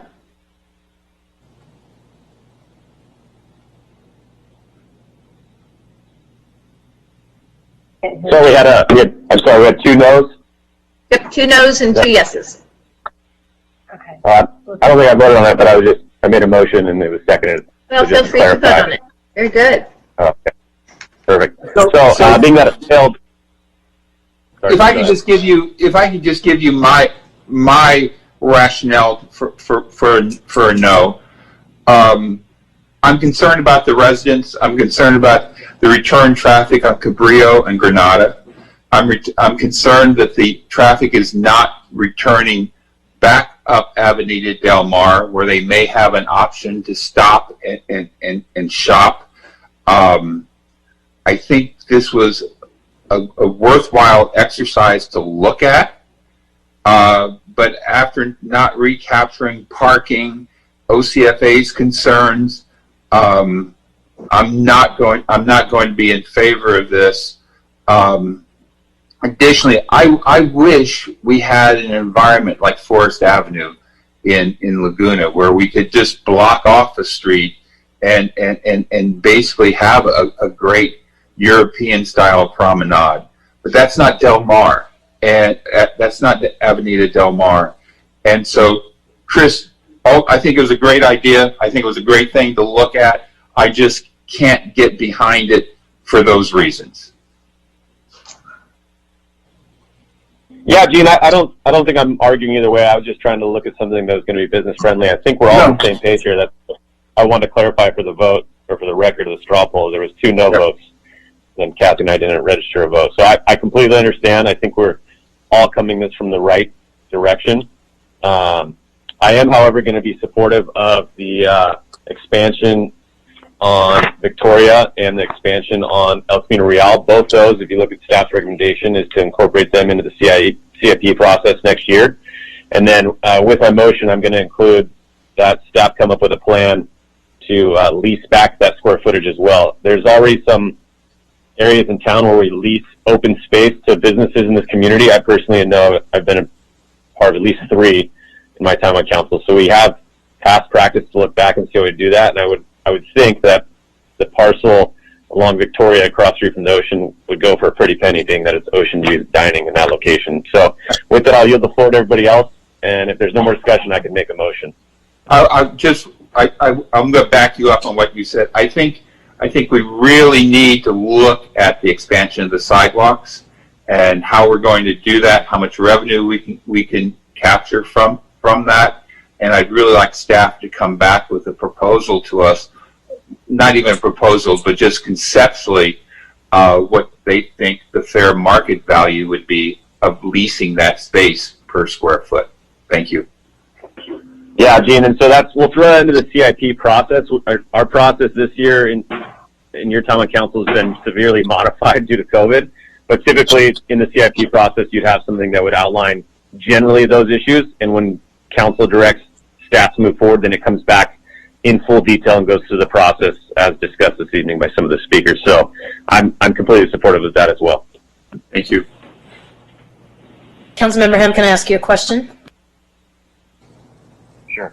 Yes, So please. on Avenida Victoria, are you opting for the full length of Victoria, or are you opting for the other concept, the second concept that limits the area of the work to the current area actually occupied by outdoor dining? It extends the crosswalk from the beach ice cream to the end of Pierside.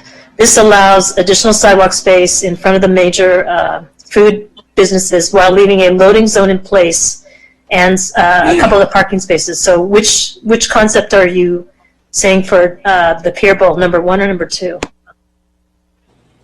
Yeah, Kathy, thanks for the clarification. So I haven't made the motion yet. That being said, I'm going to be supportive of what appears to be the more costly of the two options. You know, since I've been on council, the Pier Bowl area, the Pier Bowl business operators, the residents have wanted to see a reinvestment in Pier Bowl and how we can make it better. It's unfortunate in my mind that we haven't thought about doing something like this previously.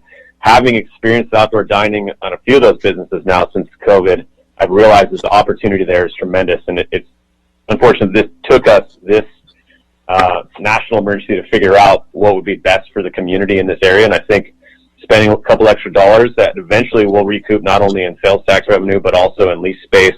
And if we do move forward with a in lieu fee parking program, there's potential for this $725,000 line item to be a no cost to the city over the long term and potentially a revenue source. So I'll be supporting the more costly version of it, along with some other things in my motion as we move forward. Very good, thank you. And I think we need to really make sure that we include all of the businesses and the neighborhoods when we consider even the Avenida Victoria plan. So they're not caught by surprise. And also the business groups as well, the Downtown Business Association, San Clemente Chamber of Commerce, the Pier Bowl Business Group as well. So they have weigh in on this and have a participatory process as we make this major change. So I would like to ask that of staff in advance of your motion, Councilmember Ham. So Laura, that would be done within the CIP process. I don't think this council's been through that, especially with COVID. You know, we had a reduced CIP budget this year. So that would definitely, everyone would be noticed and would hear that.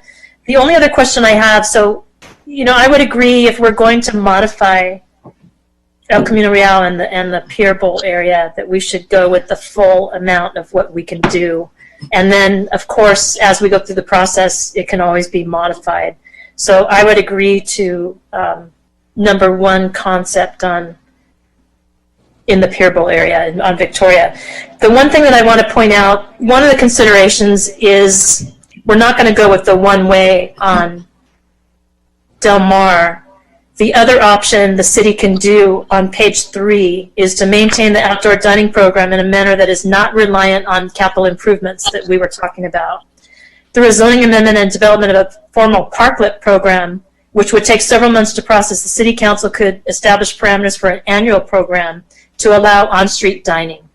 This could be something that we could look into if we chose to ask staff to pursue this, to look into that.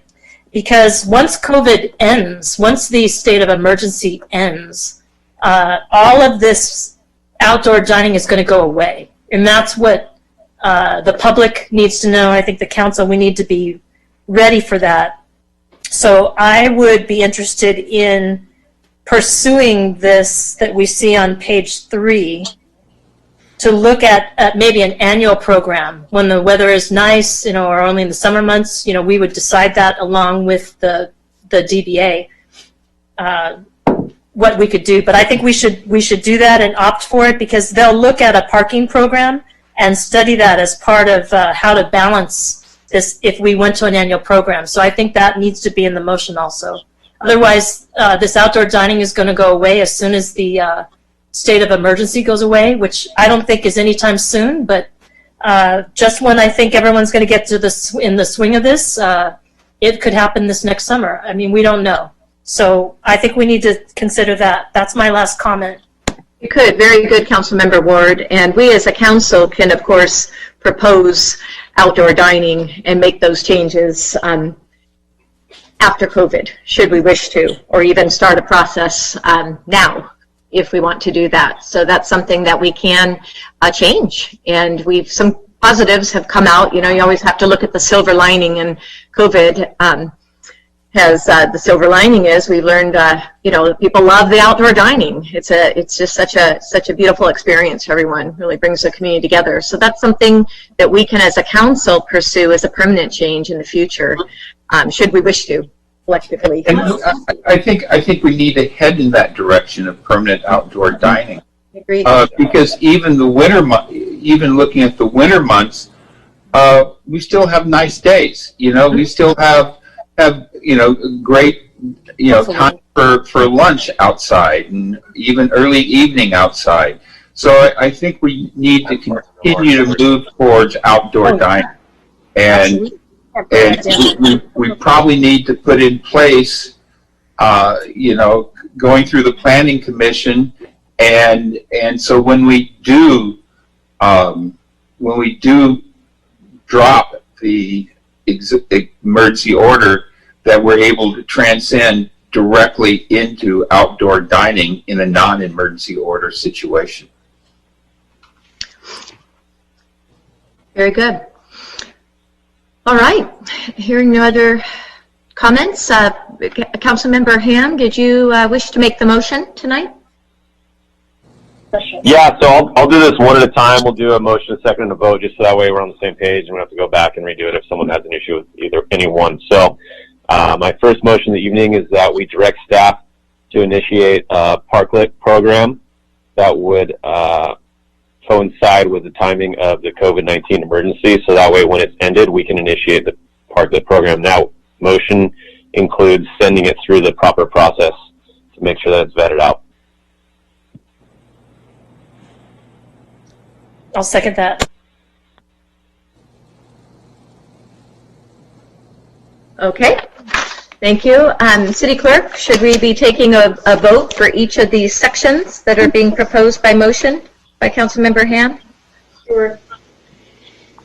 Councilmember Ham? Aye. Councilmember James? Aye. Councilmember Ward? Aye. And Mayor Pro Tem Ferguson? Aye. Carries 4-0. Okay, my next motion is going to be to initiate a CIP project for next fiscal year for the widening of the sidewalk on Avenida Victoria from Coronado Lane to Monterey Lane. Okay, I'll second that. City Clerk? Okay. Councilmember Ham? Aye. Councilmember James? Aye. Councilmember Ward? Aye. Mayor Pro Tem Ferguson? Aye. It carries 4-0. Thank you. Okay, my final motion this evening on this item will be to direct staff to look at a CIP project for next fiscal year for a linear length extension of the sidewalk in the T zone on Avenida, or on El Camino Real. So that's just for clarification for the rest of the council members. Staff's recommendation was Cabrillo to Granada, and I extended that through the entire T zone. So we can always make it shorter if we wanted to, but it reaches all the businesses along the T zone. Okay, I'll second that. very good. City Clerk? Councilmember Ham? Aye. Member James? Aye. Councilmember Ward? Aye. Mayor Pro Tem Ferguson? Aye. Carries 4-0. Okay, thank you. Very good. All right, next item.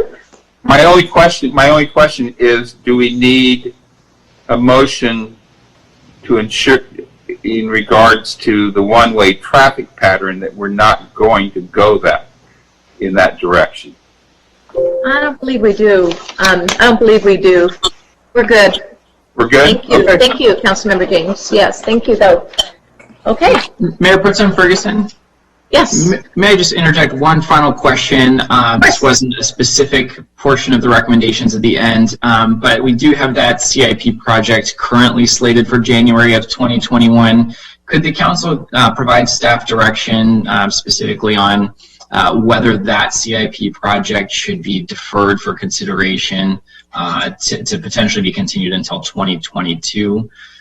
Given that the council has already approved an extension of the outdoor dining, that project could potentially impact those dining spaces already on Del Mar. So if we could get specific direction, I think that would be very helpful for us. Thank you. And that was, yes, please, if you can clarify, that was electrical, correct? Was it electrical work? Yeah, resurfacing the street as well as upgrading the electrical on the street.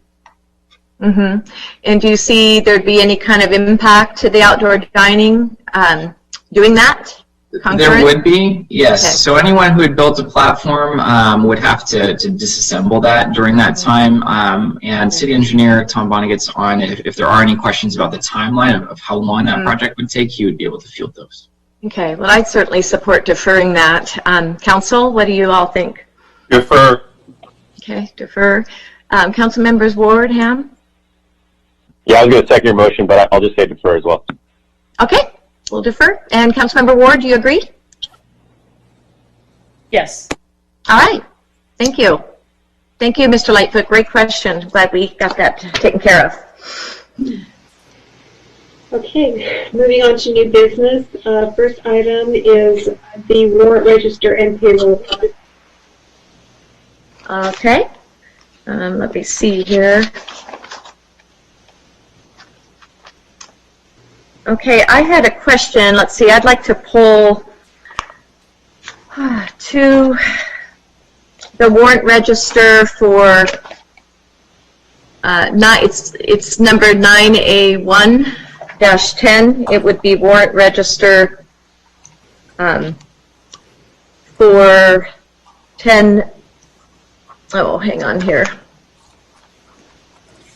10/6/20, so it'd be 9A-10, and then also 9A41.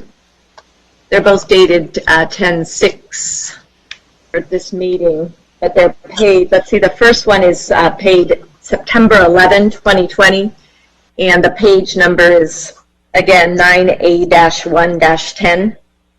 And they're both charges regarding Mike Roos and Company for legislative analysis services, and I'm hoping that interim city manager could let us know what those charges were for, just in more detail. One is $5,000 to Mike Roos and Company on 9/11/20. I'm just going to make this really simple here, and then the other one is for, excuse me here, my Post-it notes. For $4,000 to the company paid on October 2. Could you assist me, interim city manager, Sund? What was the other one that you said for October 2? The name of the vendor, please? They're both the same. It's Mike Roos and Company for legislative analysis. Yes, so we utilize Mike Roos for legislative analysis as it relates to strategic priorities that the city of San Clemente are addressing, and one of those being obviously the toll road expansion. Okay. So he was hired under a city manager contract for those services. Okay, but I know we is that one of the contracts that used to be under BBK with some of the others that we ended at the end of June, and then we were as an as-needed basis? Is that this one? That's one of those ones, correct. Okay, so we put $9,000 for that group. Okay, and is that confidential? Confidential? No. Okay, it just seems like a lot. $9,000 for those 2 months. It just raised my eyebrows a bit on that. Okay. All right, then. I have no other questions about the warrant register. Just was curious about those 2 items. Council members, would someone like to make a motion? Mayor, you told it, you should move it. Okay, I will. I'll go ahead and make a motion. I'll second that. Warrant register, okay, to adopt the warrant register. And we have a second by Councilmember Ward. And City Clerk, would you like to do roll call, please? Yes. Did that include the payroll register, or did you want to? I'm fine with payroll register unless council wishes to pull payroll register tonight. No? Okay, I'm fine with making in my motion, including my motion, the payroll register along with the warrant register. Okay, Councilmember Ham? Aye. Councilmember James? Aye. Councilmember Ward? Aye. And Mayor Pro Tem Ferguson. I'm an aye. Thank you. Carries 4.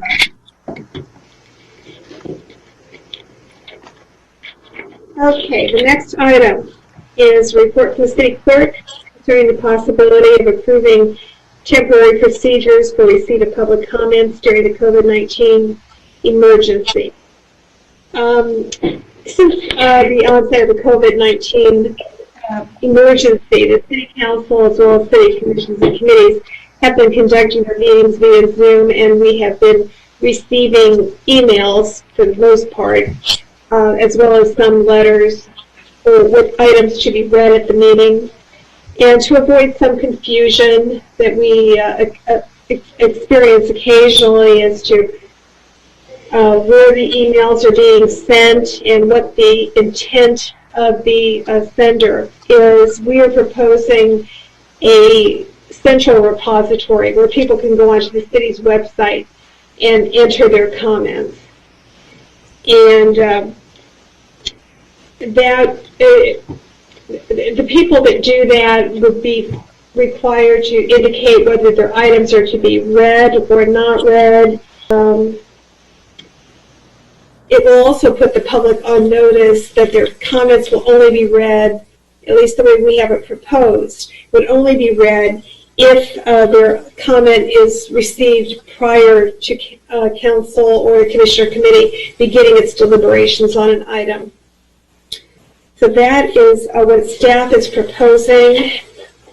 We do have a couple comments on this item, if you like those at this time. Yes, that'd be great. Thanks. Okay. First comment is from John Martinez, and he writes, establishing a portal for public comments is an excellent idea. It enhances public participation by establishing an efficient and fair procedure. That's John Martinez, Professor of Law Emeritus, author, Local Government Law Treatise. Next comment is from Camille Wyatt, and she writes, good evening, Mayor Pro Tem Ferguson and City Council members. In regards to item 9B, whose idea was this? Was it staff? Was it Eric's son? Was it Kathy Ward or Chris Ham's idea? And they instructed staff or Mr. Lund's son to do this. I'm curious how and why this became a priority with so much going on in our city these days. It's a colossal waste of time, especially since we're during a COVID crisis. It's also an attempt to stifle public comments and make it more difficult. Why are you doing that? What are you afraid of? A much better use of staff time would have been to get the IT department to connect the machinations of the community center so city council members can speak in person if they like. Kathy and Chris can call in on Zoom and the public can speak in person. Then there's no need for the nonsense that is item 9B. If you're a council member that wants to meet in person, then you should vote no on this because it's a distraction and an attempt to stifle public comments of items during the city council meetings. Thank you, Camille Wyatt. That's the only comments I have unless Laura has received something. We've not received anything further. Okay.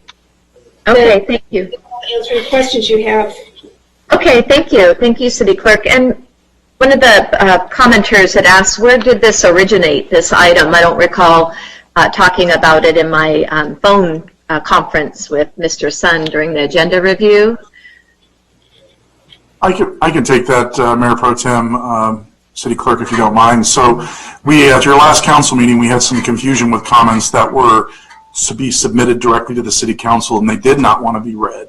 And as the City Clerk indicated, that created some concerns of what items would be submitted to be read, and we wanted to create a simpler, easier process for the public to have their voice be heard. They would be able to designate whether they wanted their comments read aloud during council or if they wanted their comments to be forwarded to the City Council. And so I want to commend the IT staff and Joanne working together to create this very easy portal that will make this process much easier for the public, and it will provide clarity as to those comments that need to be read by the City Council, or excuse me, by the City Clerk, or forwarded to the City Council for their review. That's it. Okay, thank you. Well, I'm certainly, thank you very much, City Clerk. So before we go on, do you have any questions, council members? I do. City Clerk? Please, Councilmember James. So, for the city clerk or for the city manager, either one. So we're creating a portal, and that portal is not going to limit the number of of comments. That's my first question. Is that correct? Correct. We're still going to, each comment, each email would get 3 minutes of time. Is that correct? That is correct. Yes, and the portal will even remind them of that fact. That portal will allow the writer, the author, to have the document read at the city council meeting or just distributed to city council members. Is that correct? Correct. Okay, I don't see how this limits anything. It looks like this is merely streamlining and making it a better operation. So thank you, Joanne. Thank you for the IT people putting this together. I'll be voting in favor of this. Are there any other questions for staff, council members, before we have discussion?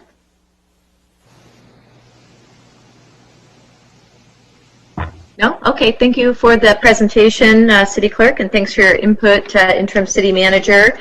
I'm of the belief we should open up. I mean, we're already in October, and we should be opened up. Our Interim City Manager did announce in mid-August we'd be opened up at the community center by September 1, and then behind the scenes it didn't happen. But everybody's opened up. Even like the county, for instance, I had a conversation back in June with their clerk of the County Board of Supervisors, and they opened wide up in mid-June, even all their county buildings as well. And you know, we do look to them for guidance. They follow guidance of the governor, and we look to the county, and we should be doing the same thing. The people deserve that, and I'm just ready to do that. And this portal idea, we can't deny emails that come in outside the portal. People won't be able to maybe figure it out. There'll be people that can't figure it out. There'll be comments that will come in, and we have to accept them too. I don't know why this is being proposed now, because we should be opened up. So this is kind of a little bit concerning for me that we're going to be trying to educate people on a new process. Makes me concerned how long we're going to be shut down from public access for our meetings. And so therefore, this, I don't believe, should replace the email even during this time of COVID. They could supplement it, but emails need to still be accepted. And there's a statement in here that says that comments can't be accepted during the deliberation, because we allow that now. And I did look up the government code. Section 549543 says public may comment on agenda items before or during consideration by a legislative body. So we can't cut people off when we're during our consideration of any item. We certainly can't do that and stifle their input. And yeah, I guess this is a question of the, in a moment, please. I have the question of the city attorney, please, before I forget. With everything opening up, for instance, our restaurants, hair salons, nail salons, our playgrounds, recreational facilities, and so forth, is this even legal for us to even be continuing our teleconferencing for meetings and not allowing access by the public to their government officials? Madam Mayor Pro Tem and Council, the requirements of the Brown Act that would normally require that you meet at a fixed location, that the public be admitted, they're suspended. They're still suspended according to the state and county orders. It's left jurisdiction by jurisdiction. Right. Okay. Thank you very much for clarifying that. That's good to know. But it's up to our council to decide, and it never has happened yet. And I did want to note too that it was staff that took this away from council back in after the March 17th meeting, so in April. So this, I believe, is something that was imposed on the people of the community in a very unfortunate way, which was against policy. But I'm ready to open up. And I'd like that to be part Mayor of Pro Tem, I have a point of order. Mm-hmm. Yes, what Which would you you have to like? address. Please. Go ahead, please. My point of order is that this is not agendized. What is agendized is a portal process to increase public awareness of where the statements need to go so we don't miss any. That has happened when they've sent it to the wrong staff member, and that will end this. So my point of order is you need to stop talking about another item that is not on the agenda at this time. You need to save those comments for council comments. Thank you. I do find it connected because I feel this is very odd to be bringing apart a whole new process for people when we should be opening up. So thank you. But Mayor Pro Tem, I would ask for a vote of the council on the point of order then to overrule the mayor. I'm done. So if you'd like to make a motion to adopt this portal, I welcome that. I have a question. Please, Councilmember James, please. So the Mayor Pro Tem brought up a point I didn't think of. So for the city clerk, if a comment comes in not through the portal but through email to you, you're still going to read that comment, are you not? Yes, we are. So it's not okay. So okay. We have a new portal that hopefully they'll use in the future because we would like them all coming into the one spot so that we don't want to miss anybody. Okay, thank you. Thank you, Councilmember James. Thanks for the clarification, Gene. So one, I move that we approve the utilization of online public comment submittal portal for public comments relating to the City Council, Commission, and Committee meeting agenda items. 2, approve a modification to the templates for city body agendas during the COVID-19 emergency to include language pertaining to the online submittal of public comments. Okay, Councilmember Ham motion. Do we have a second? Councilmember Ward, was that you? Yes, I seconded it. Great. Thank you for seconding that motion. And City Clerk, would you like to do roll call, please? Councilmember Ham. Aye. Councilmember James. Aye. Councilmember Ward. Aye. Mayor Pro Tem Ferguson. No. The motion carries 3-1 with Mayor Pro Tem Ferguson dissenting. Thank you very much, City Clerk. The next on the agenda is Oral Communications Part 2, and I don't have anything unless Laura has received something. We've not received any comments. Okay. Okay. And in that case, the next item is City Manager. Interim City Manager? Yes, thank you, City Clerk. Thank you, Mayor Pro Tem and council members. Really quick, I wanted to give an update as the council and the public were made aware last week. The California Department of Public Health has provided guidelines for the reopening of playgrounds. Those guidelines have a number of recommended practices, such as daily sanitization of the playground site, appropriate signage for social distancing, new occupancies for playground structures with social distancing in play with that. I want to commend my recreation staff, Samantha Wiley specifically, and our risk manager, Hannah Thordall, who are working on these guidelines and implementing them within the city. And I would be remiss if I also didn't thank Randy Little and the Public Works maintenance team. They're working with our custodial services for the daily cleaning of the playground structures.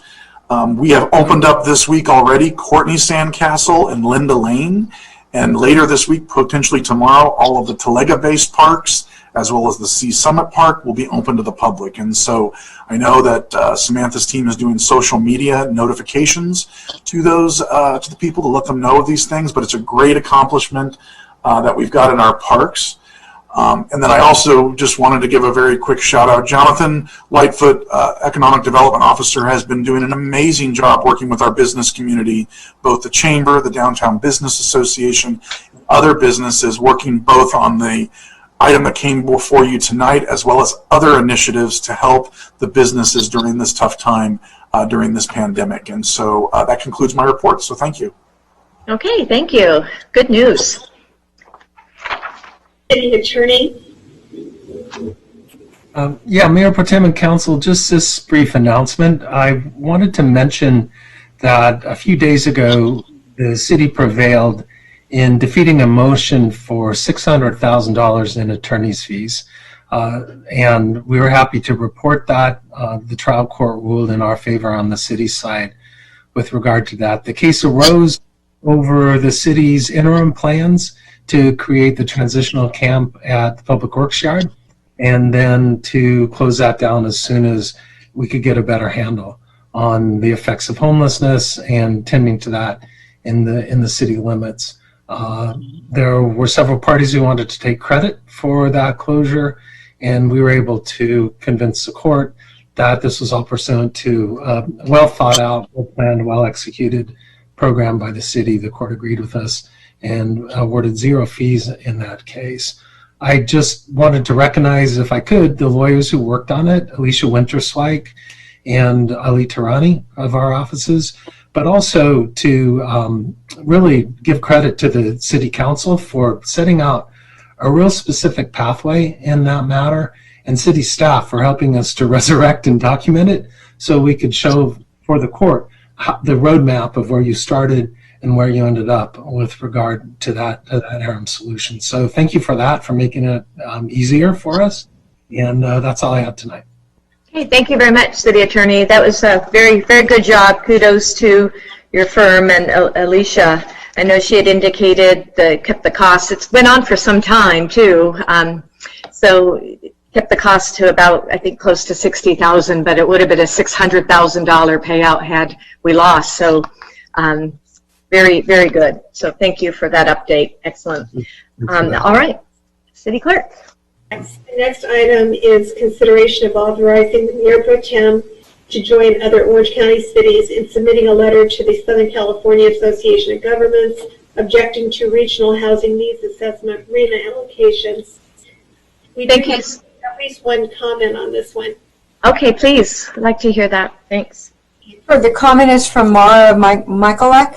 Hello again, council and staff. It's a little confusing why this matter is coming up now when it seems that the letter was written with all the other signatories back in mid-September, and the ask for the letter was for something that was to have already happened before October 1st. Why is this being discussed now? Nonetheless, I just want to point out real quick, in light of the facts I shared in my previous comment tonight on the closing of South County shelters, that it's really unfortunate that we would be fighting in any way the RHNA numbers. No matter how you look at it, it's abundantly clear that we do not have sufficient numbers of housing units for low-income and very low-income residents and workers. We don't have sufficient numbers for moderate income either. It seems the only thing being built has been housing for the highest of incomes. We need to meet the needs of all our residents and probably ought to pay special attention to the needs of our senior and disabled population, many of whom can only live here in their home city with lower cost housing. Disabled people and seniors living on supplemental security income live below the poverty line, most having an income right about $1,000 per month. I understand wanting our obligations to be fair and accurate, but I hope the city will pay special attention to the most vulnerable members of our community, the elderly, disabled, poor, and homeless. That's all I have for public comments. Thank you very much for reading that comment. I had requested that we place this on the agenda, and Councilmember Ham seconded that motion. I didn't want to speak for the council on such an important matter without sharing it with them first in terms of the intricacies of what was going on. So therefore, the timing is actually good. We got some news today that due to the letter, there was news today that the SCAG Litigation Committee will convene to discuss this matter pertaining to the RHNA numbers. And I would like us to go ahead and consider supporting the letter that went out, just concurring with it and supporting this litigation committee that they do revisit the allocation of the affordable housing numbers because they were extremely high. And considering many of our cities in Orange County are built out, where do we place the homes without seriously changing the character of our communities? So I'd like to read how many of the units were initially proposed by 1.34 million RHNA housing units that the State Department of Housing and Community Development had issued for a 6-county SCAG region. And this letter and the mayors coming together would seek for this litigation committee to re-examine that number based on some new information that came about. And this new information was issued by Freddie Mac, which states that the housing shortage for the entire state of California, not just the SCAG region, the 6 counties, is 820,000 units and not 1.34 million. So that's very much of a vast difference in the numbers. And the report actually indicated there was some double counting in the latest housing needs assessment. So for San Clemente, for instance, our numbers would be just over 1,000 units. But again, that would of course be revised should this committee, litigation committee, opt to adopt these more realistic unit numbers that are applied. So that said, I'd like to see if council would support a motion by me, a motion to go ahead and basically write a simple letter that concurs with this mayor's letter and encourages the litigation committee, SCAG litigation committee, to consider the modification to the RENA numbers by unit for counties and cities. Have we written this letter? The letter is in the packet. We haven't written it yet. We would have to do just a simple one-page letter. I think it would be pretty simplistic, a couple paragraphs based on whatever we decide tonight. I've seen the letter. I'm talking about the letter we're going to send out with your signature. No, we haven't written the letter. Based on tonight, I'm happy to write it and send it to council for review. Yeah, I'm good with that. Excuse me. All right. Laura, if you want to modify your motion to add our city and your name to the letter that's already printed this evening, then I'd be happy to second that motion. Okay, thanks, Councilmember Ham. That makes it easy. Okay, very good. City Clerk, would you like to do a roll call? Councilmember Ham? So I just want to clarify that we're adding Laura Ferguson's name to the letter that's been provided this evening in our packet, and that was the motion that I seconded, and I will be an aye. Councilmember James? Aye.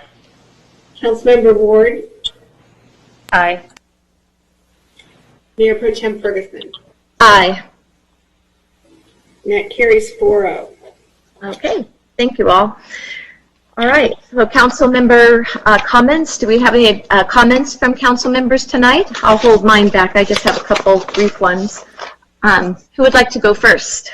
I'll go first. I would like to suggest that we look at e-bikes on the trail, on the beach trail.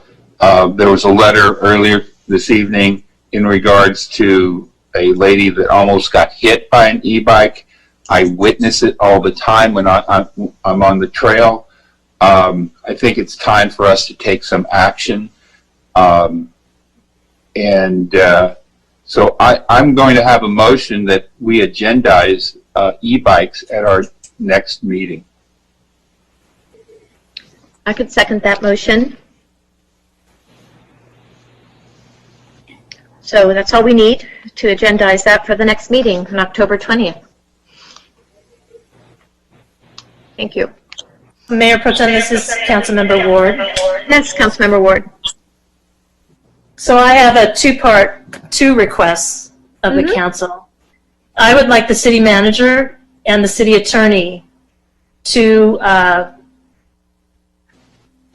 work on a policy of confidentiality of documents for the city council members particularly. And I would also, number two, like them to also bring back to the city council an initiation of a censure process of a council member. Okay.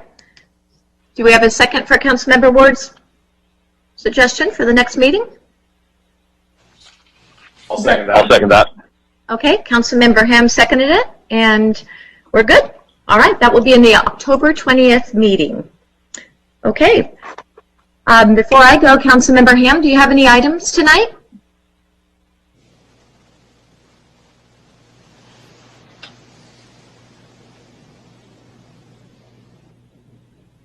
Councilmember Ham, do you have any items? I'm good enough. Thank you. Okay, thank you. And I just have a couple of quick suggestions for and a follow-up for this interim city manager. About a year ago, Eric, you had indicated that you were looking at chaptering our digital footage of the city council meetings so that when viewers go to follow up the next day, say, or weeks later, whatever, to see what happened at the meetings, they could go by item and click on it and then see that footage, the digital footage of what happened. Could you let me know if there was any further update on that? I can speak to that, Mayor Pro Tem. And so after a council meeting is live streamed, like tonight, tomorrow, IT staff will go through and will, I'll say, chapter it based on the items within the agenda packet. So then when you go to the city's YouTube channel, and there's that box below that always has the option to show more. When you break that box out, you'll see the indexes with the time markers for those items so that you can jump to specific time frames of that council meeting. Oh, that's good to know. Okay, I heard from a resident on that if we could do that, so I'll just pass that on. It's just already embedded in the YouTube. That is correct. Okay, very good. Thank you. And then also, I just wanted to make a suggestion since we've had many discussions on items and how to do outreach to people and particularly the homeless work plan, human affairs work plan tonight. But I'd like to suggest that we bring back the news from City Hall that's included in the city magazine that goes out every quarter. It was typically it ran about 6 to 8 pages. And it allowed us to include the happenings, right, at City Hall and projects and a letter from the city manager, which I believe is still in there, just 1 page. But it used to be so much more content and it really provided us with an opportunity to hit all of the commercial and residential addresses in town to be able to provide valuable information just as another tool to be able to let people know what was going on in our city. So I'd like to suggest that we do that in our magazine. I know we produce it in-house, so it's something we could easily add if that's something council wanted to support. Not sure if that's something that needs to come back for another meeting or if that's an administrative decision that you could consider and do. What do you say? I think it's a great recommendation. I'd like to talk to staff to see the availability of resources and if there's any additional cost associated with that. And so let me do my due diligence, and then through council briefings, I can update the council individually. Perfect. Thank you so much, Eric. All right. Do we have anything else tonight? Motion to adjourn to the next regular council meeting is scheduled to take place on October 20th, 2020. Closed session items will be considered at 5 p.m. and the regular business meeting will commence at 6 p.m. The meeting will take place via teleconference. Thank you. Do we have a second? Second. Thank you, Councilmember Ham. So we have a motion to adjourn by Councilmember James and a second by Councilmember Ham. City Clerk? Councilmember Ham. Aye. Councilmember James. Aye. Councilmember Ward. Aye. Mayor Pro Tem Ferguson. Aye. Carries 4-0. All right. Thank you. We'll see you all on the 20th. Good night. Thanks to everyone for tuning in. Take care.